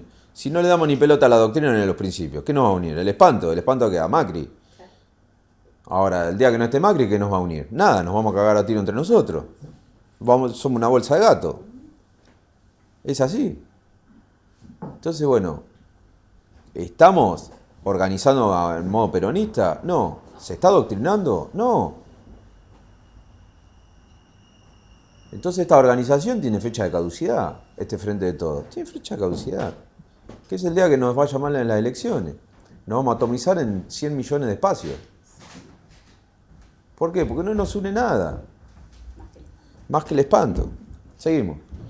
Conducción política. Ya estamos entrando en el tramo final. La política es fundamentalmente acción, ejecución. Volvemos a que la acción está por sobre la concepción. Cuando el obrar de un hombre se propone, no un objetivo individual, sino un objetivo que se refiere al bien de la comunidad y su gobierno, estamos en presencia de una acción política. Esto es una definición de política peronista. El obrar político está relacionado de algún modo con el gobierno de la comunidad y se propone su bien. Esto sería como la esencia filosófica del accionar político. El gobierno de la comunidad que se propone el bien de la comunidad, o sea, el bien común. Un gobierno que propone el bien común mediante su acción de gobierno, utilizando al Estado, utilizando las políticas de gobierno para el bien de ese pueblo. Entonces, la política es fundamentalmente acción-ejecución. Cuando el obrar de un hombre se propone no un objetivo individual, sino un objetivo que se refiere al bien de la comunidad y su gobierno, estamos en presencia de una acción política. Volviendo a la otra frase, de cuando uno mete sus cuestiones personales, cuando uno mete sus pasiones, está atentando con la acción política peronista, porque estamos trabajando por el bien de la comunidad. Entonces, ahí nos dejamos de enojar, ahí empezamos a pensar con claridad, porque ya las cuestiones personales quedan de lado. ¿Que existen cuestiones personales dentro de nuestra militancia? ¿Todo? Sí, pero es algo secundario. Nuestras ambiciones, porque Perón decía, no hay que matar las ambiciones la ambición de las personas, porque la ambición es también lo que lo mueve y lo que lo motiva a hacer ciertas ambiciones personales, pero los objetivos personales y sus ambiciones no pueden estar por los objetivos y las ambiciones del conjunto. Entonces, los principios de la conducción, ya sintetizando un poco todo lo que veníamos hablando, la lucha no es personal. El conductor trabaja para los demás. Tiene una comprensión de la política. Obra con prudencia y conducción por persuasión. Esto es como el super, mega, hiper, archinúcleo de la conducción. Vamos a tratarlo así medio rápido. La lucha no es personal, ya lo hablamos. No tenemos que poner nuestros intereses personales por el interés colectivo, ¿sí? Por sobre el interés colectivo. Trabajamos por el bienestar de la comunidad, trabajamos por el bien común. ¿Se van a satisfacer nuestras ambiciones? Lógicamente, nos vamos a poder realizar. Pero si no se realiza la organización, no nos vamos a poder realizar nosotros, ¿sí? Si no se realiza la comunidad, no se va a realizar el individuo. Si no se realiza la organización, no se va a realizar el militante. Esto es muy simple. Trabajamos para los demás. Ahí cabe en el nuevo la solidaridad social, esto que estuvimos hablando al principio, ¿sí? Solidario, unido, organizado y solidario. Trabajamos para los demás. Después el tema de la comprensión de la política. No hay que aprender la política, no hay que leer un libro y saber de memoria la política. Hay que comprenderla, hay que comprender los procesos, saber cuáles son los principios que operan en esa realidad de los procesos políticos, saber cuáles son los problemas. Cuando encontramos acá un dilema, un nudo o un problemón, tenemos que saber dónde está el inicio, de comprender por qué se dio eso, saber de dónde viene. Y atacar el problema principal, el gran generador, y comprender cómo son los procesos. Digamos, cuando accedemos a esa realidad, operar analizando y comprenderla, el por qué la realidad se mueve de esa manera. Porque si nosotros comprendemos de cómo viene operando esa realidad, nosotros podemos tener la previsión, podemos ser prudentes en el futuro. Obrar con prudencia. La prudencia es la previsión, ¿sí? Saber cómo actuar en cada momento, pero ese cada momento está en el futuro que se nos va, es como un acontecer, como un devenir, tirame alguna filosófica, un permanente devenir. Bueno, está permanentemente, pero si nosotros operamos con nuestra comprensión en el futuro, sabemos qué es lo que se va a venir, ¿sí? Y después tenemos también la sabiduría de cómo actuar ante cada acontecimiento que va surgiendo, ¿sí? Somos prudentes, pero esa sabiduría la vamos obteniendo a través de la experiencia. Dicen sabios y prudentes, pero la sabiduría nace de la experiencia, no nace de leer un libro. Por eso no es un aprendizaje, es una comprensión, y esa comprensión se da a través de la acción. Aprendemos a través de la acción, ¿sí? Podemos estudiar historia, podemos aprender de los errores que han cometido otros, pero no podemos aprender fórmulas, modelos que ejecutaron otros para operar en la realidad. Tenemos que saber cómo laburarlo eso. Entonces obramos con prudencia y la conducción es por persuasión, convencimiento, y la gente tiene que comprender, tiene que saber qué es lo que está sucediendo, ¿sí? No es una cuestión de dar órdenes y a la miércoles con todo. Es una conducción por persuasión. Todos tenemos que estar persuadidos de que esos son los objetivos. ¿Por qué? Porque si no, a mitad de camino, si no estamos convencidos, si no comprendemos, a mitad de camino nos bajamos del caballo y nos vamos a nuestras casas. Es así. A veces suele pasar, cuando no comprendemos algo, decir, bueno, yo me voy acá, la mierda, si no entiendo nada que está pasando. Listo, fantástico. Y no obligar. También está el otro aspecto, de que a veces que uno está dentro de una organización y te obligan, como si vos fueses un soldado. Hacé esto, hacé lo otro. Sí, señor, sí, señor. Y no hay ningún, digamos, no puede hacer ni una repregunta, decir, che, ¿y por qué vamos a hacer esto? Callate y hacelo. Eso es un problema, que lo que tiene que hacer cuando alguien repregunta, che, ¿y por qué tenemos que hacer? Persuasión, convencerlo. Vamos a hacer esto porque esto. Y ahí operan los principios de la organización. Simple, perfectible, objetiva. Entonces sí, porque tenemos estos objetivos, porque la organización funciona así, tenemos que hacer esto, por esto, y de esta manera, por esto y esto. ¿Sí? Entonces comprendes ahí, y ahí estás persuadido y trabajás mucho mejor. Obrar con prudencia, de esto de la prevención, de la planificación, de prevenir y de la previsión. La fuerza que domina el mundo es la humildad, nunca la soberbia. Esto es así. Esto está asociado al tema de la persuasión. ¿Sí? Porque tiene que haber mucha humildad para explicarle a alguien que uno conduce cuáles son los objetivos.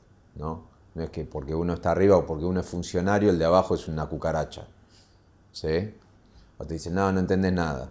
No, hay que tener mucha humildad para persuadir. Y hay veces que uno ahí diferencia a los dirigentes de que son soberbios, de que son humildes. Generalmente los que son soberbios no entienden nada, no comprenden nada. ¿Por qué? Porque no tienen argumento para explicarte el porqué de las cosas y por qué están haciendo. No tienen capacidad de convencimiento. Entonces lo único que les queda es hacerse los superiores. Porque una persona que realmente tiene las capacidades, en 3 palabras te da vuelta como una media. Y te persuade. No necesitas ser un soberbio. Y además con esa humildad te conquista, ¿o no? Elemento de la conducción. Conductor, cuadros auxiliares, masa organizada. Ya lo vimos anteriormente. Dice, en la conducción política es preciso confiar en algunos hombres. No todo ha de ser desconfianza porque el número de tareas a cumplir es tan grande que uno solo termina por agotarse y dejar de cumplir la mayoría de ellas. Uno, el que mucho abarca, poco aprieta, puede abarcar mucho a través de esas proyecciones, de esa multiplicación de conductores. ¿Sí? Por eso se necesitan esos cuadros auxiliares. Auxilian al conductor estratégico. ¿Para qué? Porque el número de tareas a cumplir es tan grande que uno solo termina por agotarse. Nosotros hoy estuvimos hablando de un dirigente que todo hace, se junta hasta con Dios y María Santísima, hasta con un ministro y el gobernador. ¿Y qué hace? Nada. No tiene nada, no tiene gente de confianza. Entonces es lo mismo que nada. Y lo que logra es nada. ¿Por qué? Porque al estar metido en todo, no solo se agota, sino que deja de lado realmente lo importante. La gente que está a su lado, la gente que se intenta acercar para ayudarlo. ¿Por qué? Porque está metido en 10 millones de tareas y no delega. Entonces es una persona ocupada que quizás está 4 meses pidiéndole una reunión y te puede agotar y estar 8 meses pidiéndole una reunión. Y nunca tiene tiempo. ¿Por qué? Porque no delega. Entonces quiere hacer todas las tareas él. ¿Cómo termina? Cagado a todo nivel. Cagado a nivel organizacional, también cagado a nivel personal, porque la cabeza siempre está con la cabeza explotada. Hay veces que yo le preguntaba qué pensaba y estaba agotado, su mente estaba agotada y me contestaba, no sé. Y lo único que hacía estaba en una vorágine de reuniones y en una vorágine de tareas y hacía de lo primero a lo último. Entonces no sirve eso. No sirve por esto que plantea. Uno solo termina por agotarse y dejar de cumplir la mayoría de ellas. No solo de las tareas, sino también de los compromisos que uno asume. Porque si yo planteo con vos de que vamos a trabajar juntos en el mismo espacio político, también hay un compromiso de tener un vínculo. No te puedo ver cada 8 meses.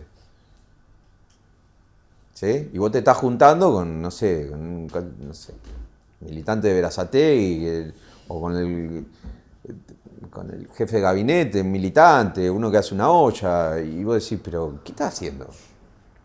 Entonces, bueno, en esa anarquía, en esa falta de no confiar en nadie, también es una pérdida de operatividad del conductor, que en realidad se transforma en el hombre orquesta, porque hace todo, atiende el teléfono, conduce. La realidad es que muchos dirigentes son muy conscientes que por ahí está abajo, que lo tienen que ayudar, teniendo la oportunidad para hacer mucho de piso. Bueno, En muchos lados pasa también. ¿sabe por qué piensa eso? Porque, dice, no, Porque él llegó así. Claro, por eso viene así el tema. Y es que muchos de los que Olvídate. llegan así. No, Mazzana. ¿Sabes qué? Serrucho hace 7.000 pisos. Ve serrucho por todos lados. Por eso se encierran. ¿Sabes cuánto conozco de eso? Están agarradísimos. No, Manzano, atornillado. ¿No? De ahí la importancia de los dirigentes de conducción y de los dirigentes de encuadramiento. Los de conducción se encargan de la conducción estratégica, los grandes lineamientos, la cuestión abstracta, esa de sí, vamos para allá. Y los de encuadramiento de la ejecución de la lucha táctica. Pero todo esto necesita una unidad de concepción y una unidad de acción. La unidad de concepción pertenece al comando estratégico y la unidad de acción pertenece a los comandos de la lucha táctica.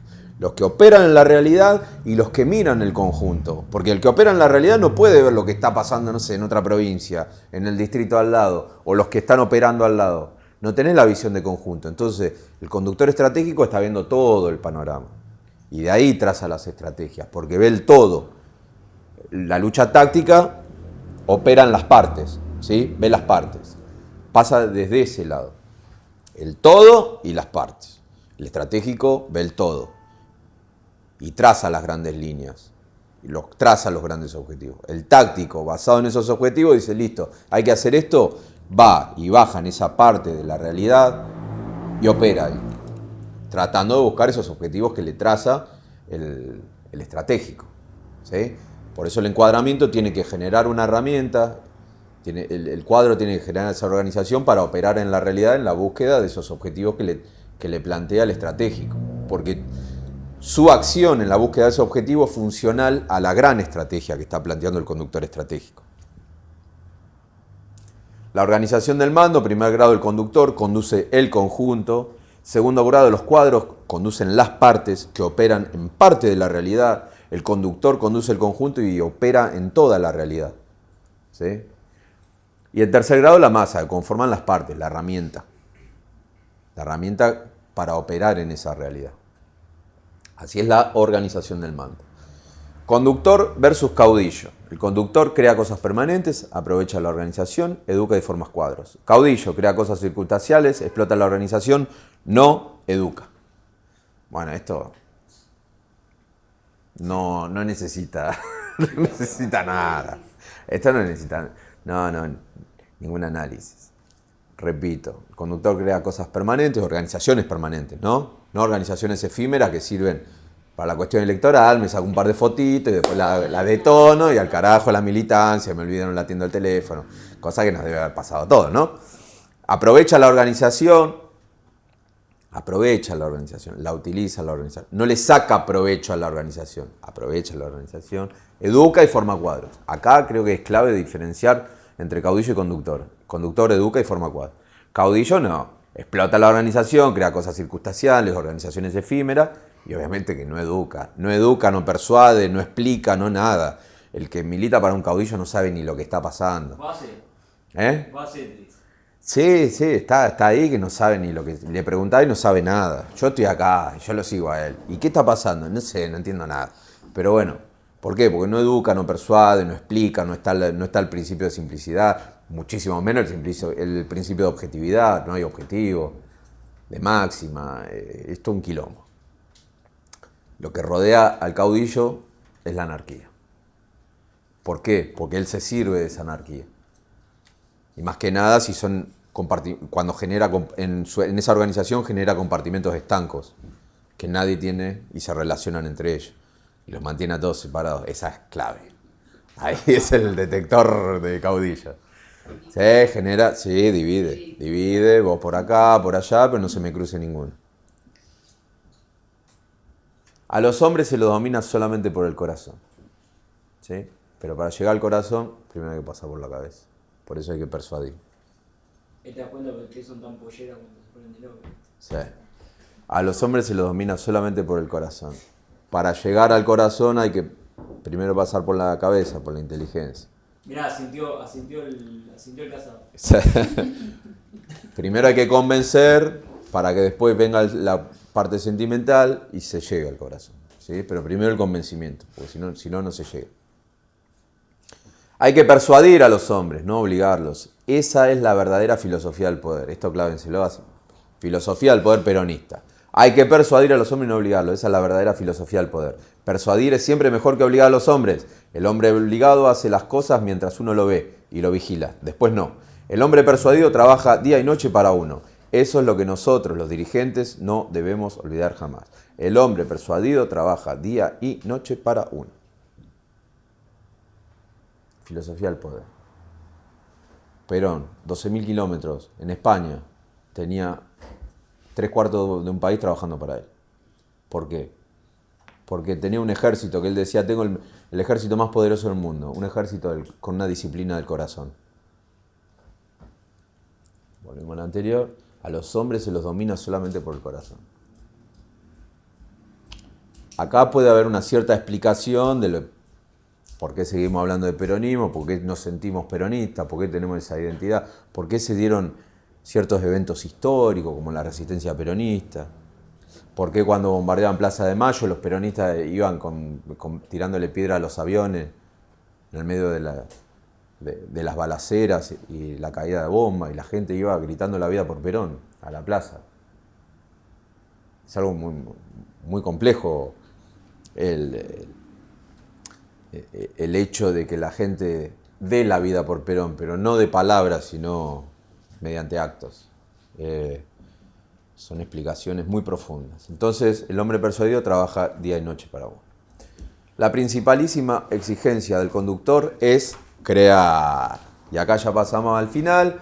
La ciencia se rige por leyes, es determinista. A los mismos efectos, las mismas causas. El arte se rige por principios.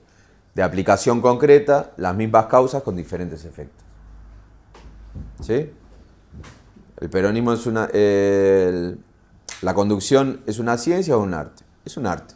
Por esto que estuvimos hablando de la realidad que se nos escapa y nosotros tenemos que ir y la realidad es cambiante, además que nunca la podemos percibir al 100% de cómo es.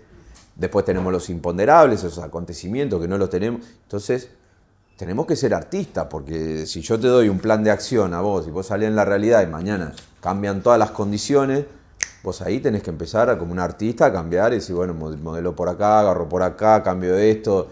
Te tenés que ir adaptando, es como que vas haciendo una escultura. Y después viene el hecho que vos vas haciendo, ¿sí? Esa operación que haces sobre la realidad, ese hecho que vas creando, también ir modelándolo, ¿no? Hacer una obra de arte. No solo tiene que ser un hecho así nomás, sino que tiene que tener esa cuestión de belleza, tiene que ser un hecho y digo, mirá, la cosa que es un espectáculo. Que eso te marca la diferencia, ¿no? No hacerlo así nomás, sino darle una cierta envergadura, una cierta belleza. Y que esté también anclado a las verdades que uno propala. Entonces, de aplicación concreta, las mismas causas con diferentes efectos. Los principios de la teoría del arte han surgido de las grandes obras maestras de la conducción política, de manera que, siendo principios empíricos, no lo podemos fabricar nosotros, sino que surgen de los hechos. Ojo al piojo acá. Por eso la conducción no es una técnica sino un arte, de allí que el conductor no es un técnico sino un artista. A la mierda. Los principios surgen de la realidad, de ahí viene la sabiduría. Cuando dice sabios y prudentes, prudentes porque planifican, sabios porque obtienen a través de sus acciones, a través del hacer, por eso la política es acción, a través del hacer vamos obteniendo esos principios empíricos que nacen que surgen esa sabiduría del accionar práctico. ¿Sí? No vienen de un libro. Está bien, nosotros podemos tener un libro que nos diga los principios, pero la realidad manda. Nosotros obtenemos de ahí los principios empíricos. Surgen de los hechos. La sabiduría surge de la acción. Surgen de los hechos. Por eso la conducción no es una técnica, sino un arte. De allí que el conductor no es un técnico, sino un artista. Clave. Y fíjense, los principios de la teoría del arte han surgido de las grandes obras maestras de la conducción política. Grandes obras maestras. Hay una cuestión hasta estética detrás de la conducción política. Gran obra maestra, que como hablamos de las obras de arte, gran obra de arte, una obra maestra. La política, esta es mi frase favorita, la política es una sucesión de hechos concretos, ahí, en ese momento, en esa realidad, en ese momento. En cada uno de los cuales las circunstancias varían diametralmente. Hay cosas que son semejantes y que pueden dar inspiración, pero igual no hay nada. De manera que la experiencia está en comprender la política para ser más sabio en todas ocasiones y no pretender aprenderla porque sabemos que la sucesión de hechos concretos y diferentes no dan enseñanza para ninguna ejecución política. La política es una sucesión de hechos concretos, por eso sucesión de hechos concretos. Ese hecho concreto es único, entonces tenemos que ir y analizarlo sin a priori, sin prejuicios, sin nada. Sin ideas preconcebidas, no decir esto es igual a acoso. Te puede dar la inspiración que sea igual a otro evento, pero es único. Y nosotros tenemos que ir a ese hecho concreto único, que tiene sus circunstancias únicas, pero que es semejante a un hecho que nosotros podemos decir es semejante, pero no es igual. Que nos puede dar la inspiración, pero no es igual. A cada hecho lo tenemos que tomar como algo inédito, como algo novedoso. De manera que la experiencia está en comprender la política para ser más sabio. No aprender, sino comprender. Tener siempre ese ejercicio de análisis y de reanálisis de la realidad para comprender cada hecho concreto. No utilizar fórmulas, decir, no, esto es igual que cosa, vamos a operar con el mismo plan. No. Tener esa capacidad de comprender ese proceso, porque después viene otro proceso y necesitamos comprenderlo y de ahí viene la sabiduría. ¿Sí? Comprender la política para ser más sabio en todas las ocasiones, no en esa concreta, porque si tenemos la operación de ver, apreciar, resolver y actuar, ¿sí? Tenemos esa operación bien afilada, cada hecho con el que nos crucemos lo vamos a poder resolver y pues vamos a poder lograr el éxito. ¿Sí? Y cuanto más hechos operemos, ¿sí? Cuanto más operaciones en la realidad tengamos y más hechos hagamos, más sabiduría vamos a tener. Porque es algo empírico, principios empíricos planteaba Perón. Pero la empiria se da a través de la práctica. Sabio en todas ocasiones. No es comprendo este hecho y este hecho no lo comprendo. No, tenemos que tener la capacidad de ser sabio en todas las ocasiones. ¿Por qué? Porque tenemos este proceso, esta cuestión artística de ir a la realidad, apreciarla, resolverla y atacarla. Y no pretender aprenderla porque sabemos que la sucesión de hechos concretos y diferentes nos dan enseñanza alguna. Nos pueden dar inspiración, pero nada es igual. Esa realidad que se nos escapa siempre tiene una originalidad propia. Por esas circunstancias, ¿sí? Y porque ese hecho es concreto, en esa realidad concreta. Por eso también las doctrinas se tienen que actualizar. Porque esa doctrina fue hecha para un pueblo en el año 1946. Ahora es un pueblo en el 2022.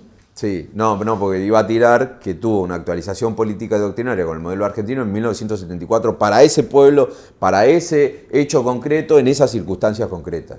Le dio un modelo argentino. Ahora hay que dar algo con una inspiración de nuestros principios, con una inspiración de doctrina revolucionaria, con una inspiración de modelo argentino, pero con el hecho concreto de la realidad del pueblo argentino en este instante, viviendo estas circunstancias que lo rodean. Es el pueblo y sus circunstancias, el hombre y sus circunstancias, el pueblo y sus circunstancias. Entonces nos puede dar la inspiración, pero esto es algo novedoso. Siempre para la ejecución política, ¿no? Ahí, para la ejecución política. Ir a la realidad, apreciarla para la ejecución política, para operar. Entonces, ¿a qué caemos? El método de la acción, unir el decir y el hacer. Ver, apreciar, resolver, actuar. 1, punto de partida, conducción del organismo. Decir, bueno, salimos de acá, ¿qué es lo que tengo? ¿Qué medios tengo? ¿Qué vamos a hacer? Punto de partida. Punto de llegada, determinado por doctrina y principio, objetivo. O determinado por la conducción estratégica. 3, camino a tomar, plan de acción. ¿Sí? Que esa es la cuestión táctica.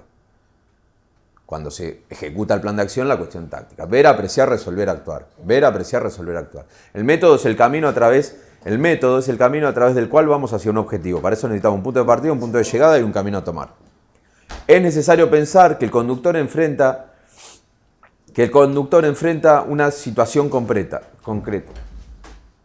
Perdón, es necesario pensar que lo que el conductor enfrenta es una situación concreta y que lo que necesita es una solución. Una situación concreta. Enfrenta una solución concreta, ve el problema y le tiene que dar una solución. Es eso. Problemas, soluciones. Problemas, soluciones. La síntesis del problema-solución, ¿cómo se sintetiza? Con un hecho que opera en la realidad y le da solución a ese problema que nosotros habíamos encontrado. Si le damos solución a ese problema, es un éxito. ¿Sí? Y lo que nosotros tenemos que hacer es darle solución a ese problema. Y ahí vamos a obtener el éxito. Y ahí todos los que están observando, que eso se predica con el ejemplo, y se llega al pueblo a través de los hechos. Si nosotros solucionamos problemas y tenemos éxito en esa solución de problemas, vamos a llegar al pueblo, pues le vamos a estar solucionando su realidad, sus problemas cotidianos. Entonces, es dar soluciones. El peronismo es una máquina de dar soluciones a problemas que los elimina de raíz. El método de la acción busca reducir la incertidumbre de los conflictos para la conquista de los objetivos primarios. Reducir la incertidumbre de los conflictos. Reducción de la incertidumbre. Sacar la neblina de la realidad. Tratar de penetrar en lo máximo en la realidad. ¿Sí? Para tener la menor cantidad de incertidumbre. Y tener una gran cantidad de certidumbre. ¿Sí? La anticipación al servicio de la acción. Me encanta, esta me la trataría acá. La anticipación al servicio de la acción. Esto es un éxito. Esta frase es un éxito. La previsión. Sabios porque operamos permanentemente en la realidad. Somos varones y mujeres de acción. ¿Sí? Y obtenemos de ahí los principios y sabemos analizar la realidad y la operamos y nos chocamos un par de veces, pero siempre estamos ahí. Pero siempre planificadamente. No caemos en la realidad de decir, che, a ver qué onda, vamos a ver qué onda. No, planificamos. Cuando caemos en la acción, cuando vamos a generar un hecho, tenemos un plan de acción. No caemos de manera desorganizada. Porque cuando caemos de manera desorganizada, esto es una anarquía y esto es un quilombo. Y hace un desgaste a la organización, se genera exceso de gasto de energía, genera muchos problemas. Que ahí vienen también parte de los principios de la conducción. Bueno, pero después lo vamos a ver en otro momento. La anticipación al servicio de la acción. La previsión al servicio de la acción. Reducir la incertidumbre. Eso es clave. Y acá se viene... Indudablemente establecer un objetivo y fijar un plan no es una obra de arte, sino un proceso de comprensión. Ojo al piojo. Hemos fijado este objetivo y hemos trazado un plan. La obra de arte consistiría en realizarlo, porque la realidad y la realización están siempre por sobre la concepción y la planificación. La acción por sobre la concepción. ¿Por qué? Porque la realidad manda. Porque la realidad está ahí y está la verdad. ¿Sí? No hay que adaptar la realidad al ideal, sino al revés. No, el ideal nos guía. Hay que adaptar la idea. El ideal nos guía, que son nuestros principios. La idea que tenemos de la percepción de la realidad, hay que ir adaptándola a la realidad y mucho más cuando operamos en esa realidad. Porque a veces tenemos una apreciación que puede ser falsa y la realidad nos muestra una cara y nosotros ahí tenemos que ir cambiando la idea que nosotros teníamos de la realidad. Porque nos va desvelando caras ocultas en la realidad, con esto de los imponderables que planteaba Perón, o esto de los acontecimientos, lo que acontece, que vos no lo tenías previsto. ¿Sí? Pero bueno, no llegás a reducir toda la incertidumbre, te queda un margen de incertidumbre, y ahí vienen los imponderables y los acontecimientos. Pero vos tenés que tener la capacidad operativa y la capacidad de artista para ir acomodándote a eso. El éxito está en los hombres mismos, está en su propia acción. Fíjense qué importancia que le da al hecho de la acción de cada uno. Está ahí. La derrota no está en el enemigo, ni la derrota no está en el otro, lo que está haciendo el otro. La derrota o el éxito depende de uno. ¿Sí? O sea que no hay que echarle la culpa a nadie. El éxito está en los hombres mismos, está en su propia acción. el conductor es acción, no reacción. Que quien debe conducir los acontecimientos es el conductor. Y que no debe ser conducido jamás por los acontecimientos. Nunca dejarse llevar por los acontecimientos. Él es el generador de acontecimientos. Él es el que va imponiendo realidades a los demás. ¿Sí? Va imponiendo. Esto de marcar agenda, esto de que hablen tu idioma, los demás. Nosotros somos acción, no somos reacción. Nosotros no estamos esperando a ver qué pasa para reaccionar. Nosotros siempre estamos accionando, determinando a los demás, porque con nuestras acciones determinamos al otro. Esto es como un juego de ajedrez, ¿no? Y en general los otros que no están formados siempre laburan con la lógica del conflicto, ¿no? Que es 1, 1, 1, 1. Pero si nosotros somos los primeros, siempre nosotros ya sabemos cómo van a reaccionar. Nosotros manejamos la cuestión. Cuando operamos en la realidad y siempre nos anticipamos. Porque siempre estamos esperando la reacción de los otros. Ahora, cuando nosotros estamos del otro lado, nosotros somos los que reaccionamos, porque los acontecimientos nos condicionan. Y siempre estamos solucionando quilombo o solucionando ataques. Estamos condicionados. Se acortan los grados de libertad en nuestra acción, porque nos van acorralando con la acción de los demás. Entonces nosotros somos acción, no somos reacción. Sea uno el que origina y desencadena y realiza los acontecimientos, y no que sea él el juguete de esos sucesos. Esto es clave. Nosotros operamos en la realidad y generamos consecuencias, y los otros van a operar sobre esas consecuencias que nosotros vamos generando. Entonces vamos condicionando el accionar de los demás, porque siempre están reaccionando a lo que hacemos nosotros.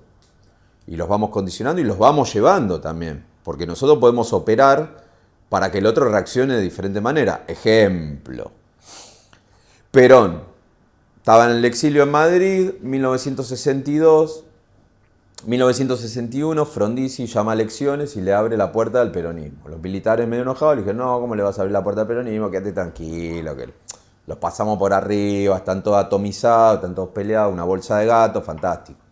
Además que los vamos a desmoralizar. ¿Por qué? Porque vamos a hacer las primeras 3 elecciones en provincias que sabemos que ganamos. Córdoba, Mendoza y Santa Fe. Entonces agarra el peronismo con el partido tercera posición o 3 banderas, no me acuerdo. Unión Popular. Y había otro más, que no sé si 3 banderas o 3 banderas. Bueno, va y pierde el peronismo. Van a Mendoza, pierde el peronismo. Ya desmoralizado. Van a Santa Fe, Perón ve la chance. Fíjense lo que es la cuestión estratégica, ¿no? Lo que es la estrategia y la táctica. ¿Qué dice Perón? En Santa Fe tenemos chance de ganar. ¿Pero es el objetivo estratégico? No. El objetivo estratégico es la provincia de Buenos Aires, la provincia más grande.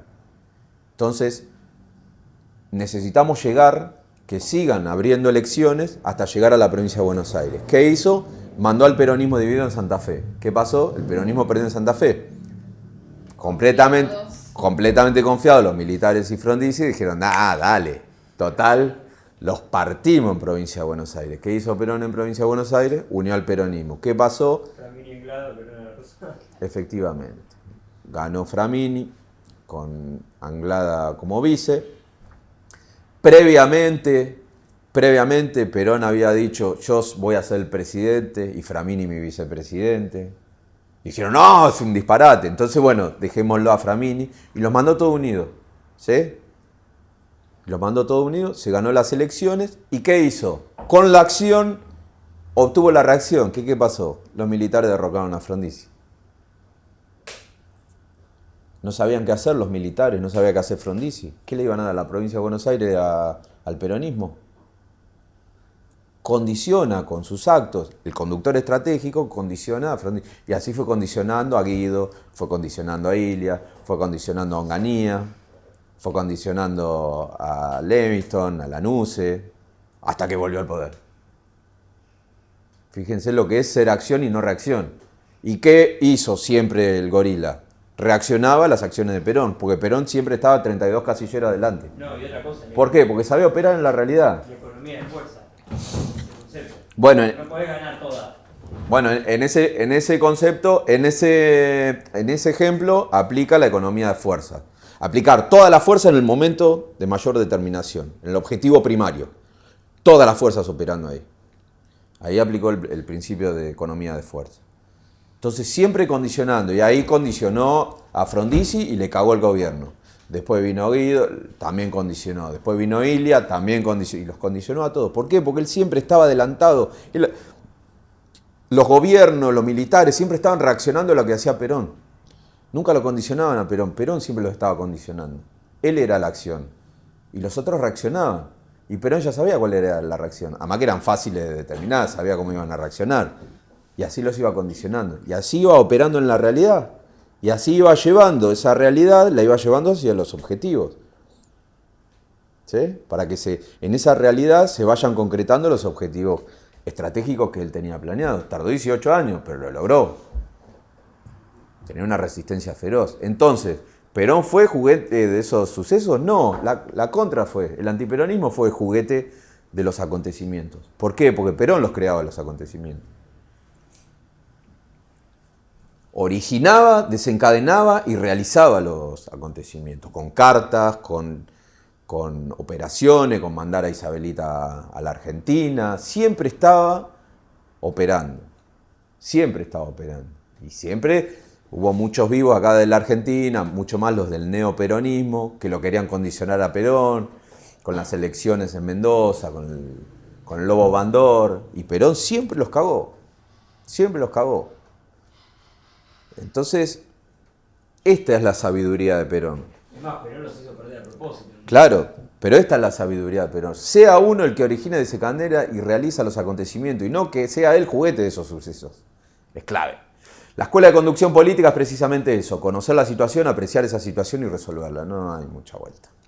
Esta es la escuela de conducción política. Y para finalizar, acá vamos con una definición de cuadro político, a veces se habla de cuadro político. Dice, es aquel que sabe de dónde viene y hacia dónde va, en cualquier organización. El cuadro tiene una orientación determinada, los objetivos, esto que estamos planteando, los principios. Es aquella persona que en estado de soledad es capaz de producir la línea política correcta que lleva a la conquista de los objetivos. Es capaz de desarrollar los medios adecuados para conquistar esos objetivos. El cuadro político no se pregunta qué tengo que hacer. Él sabe lo que tiene que hacer, porque lleva a la doctrina en su interior, tiene un alma peronista guiada por los principios del justicialismo. ¿Sí? No se pregunta qué tengo que hacer, él sabe muy bien qué tiene que hacer. Fíjense que acá hay una suerte de autoconducción, ¿no? A veces tiene conductor y a veces no, a veces se autoconduce. ¿Sí? En general todo militante, todo cuadro busca una conducción estratégica, pero cuando no la encuentra, trata de hacer su propia línea, ¿no? El bastón en la mochila. Claro, todos tenemos el bastón de mariscal en la mochila, como bien dice la compañera. Entonces, el último hombre que es conducido en esa masa también tiene una acción en la conducción. Él no es solamente conducido, también se conduce a sí mismo. Él también es un conductor de sí mismo. La autoconducción, muy importante. A veces tenemos conductores estratégicos, a veces conductores tácticos, o a veces estamos más solos que Kung Fu y tenemos que saber qué hacer. ¿Sí? Y generar la línea política. Y para finalizar, la misión del militante. En la lucha política median dos módulos de acción, el colectivo y el individual. El primero obedece a la conducción de conjunto y se realiza dentro del orgánico funcional. Son las acciones en que se empeñan las organizaciones, sea en el campo político, gremial, económico, social o de activismo revolucionario. El individual, el campo individual, son las acciones que cada peronista desarrolla individualmente y que, para que sean efectivas, deben obedecer a las consignas fijadas por la conducción y que cada hombre o mujer del movimiento desarrolla por su cuenta y riesgo en todo lugar y en todo momento. Repito, y que cada hombre o mujer del movimiento desarrolla por su cuenta y riesgo en todo lugar y en todo momento. Ambas acciones colectivas e individuales coincidiendo en el objetivo son las encargadas de dar al proceso característico de la guerra integral. De ello se infiere que la lucha no se detiene nunca, ni colectiva ni individualmente. Cada peronista antes de acostarse cada día ha de preguntarse qué ha hecho ese día por el movimiento y la causa que sirve. Si no sabe contestarse es que no está cumpliendo con su deber de peronista. Juan Domingo Perón. Muchísimas gracias.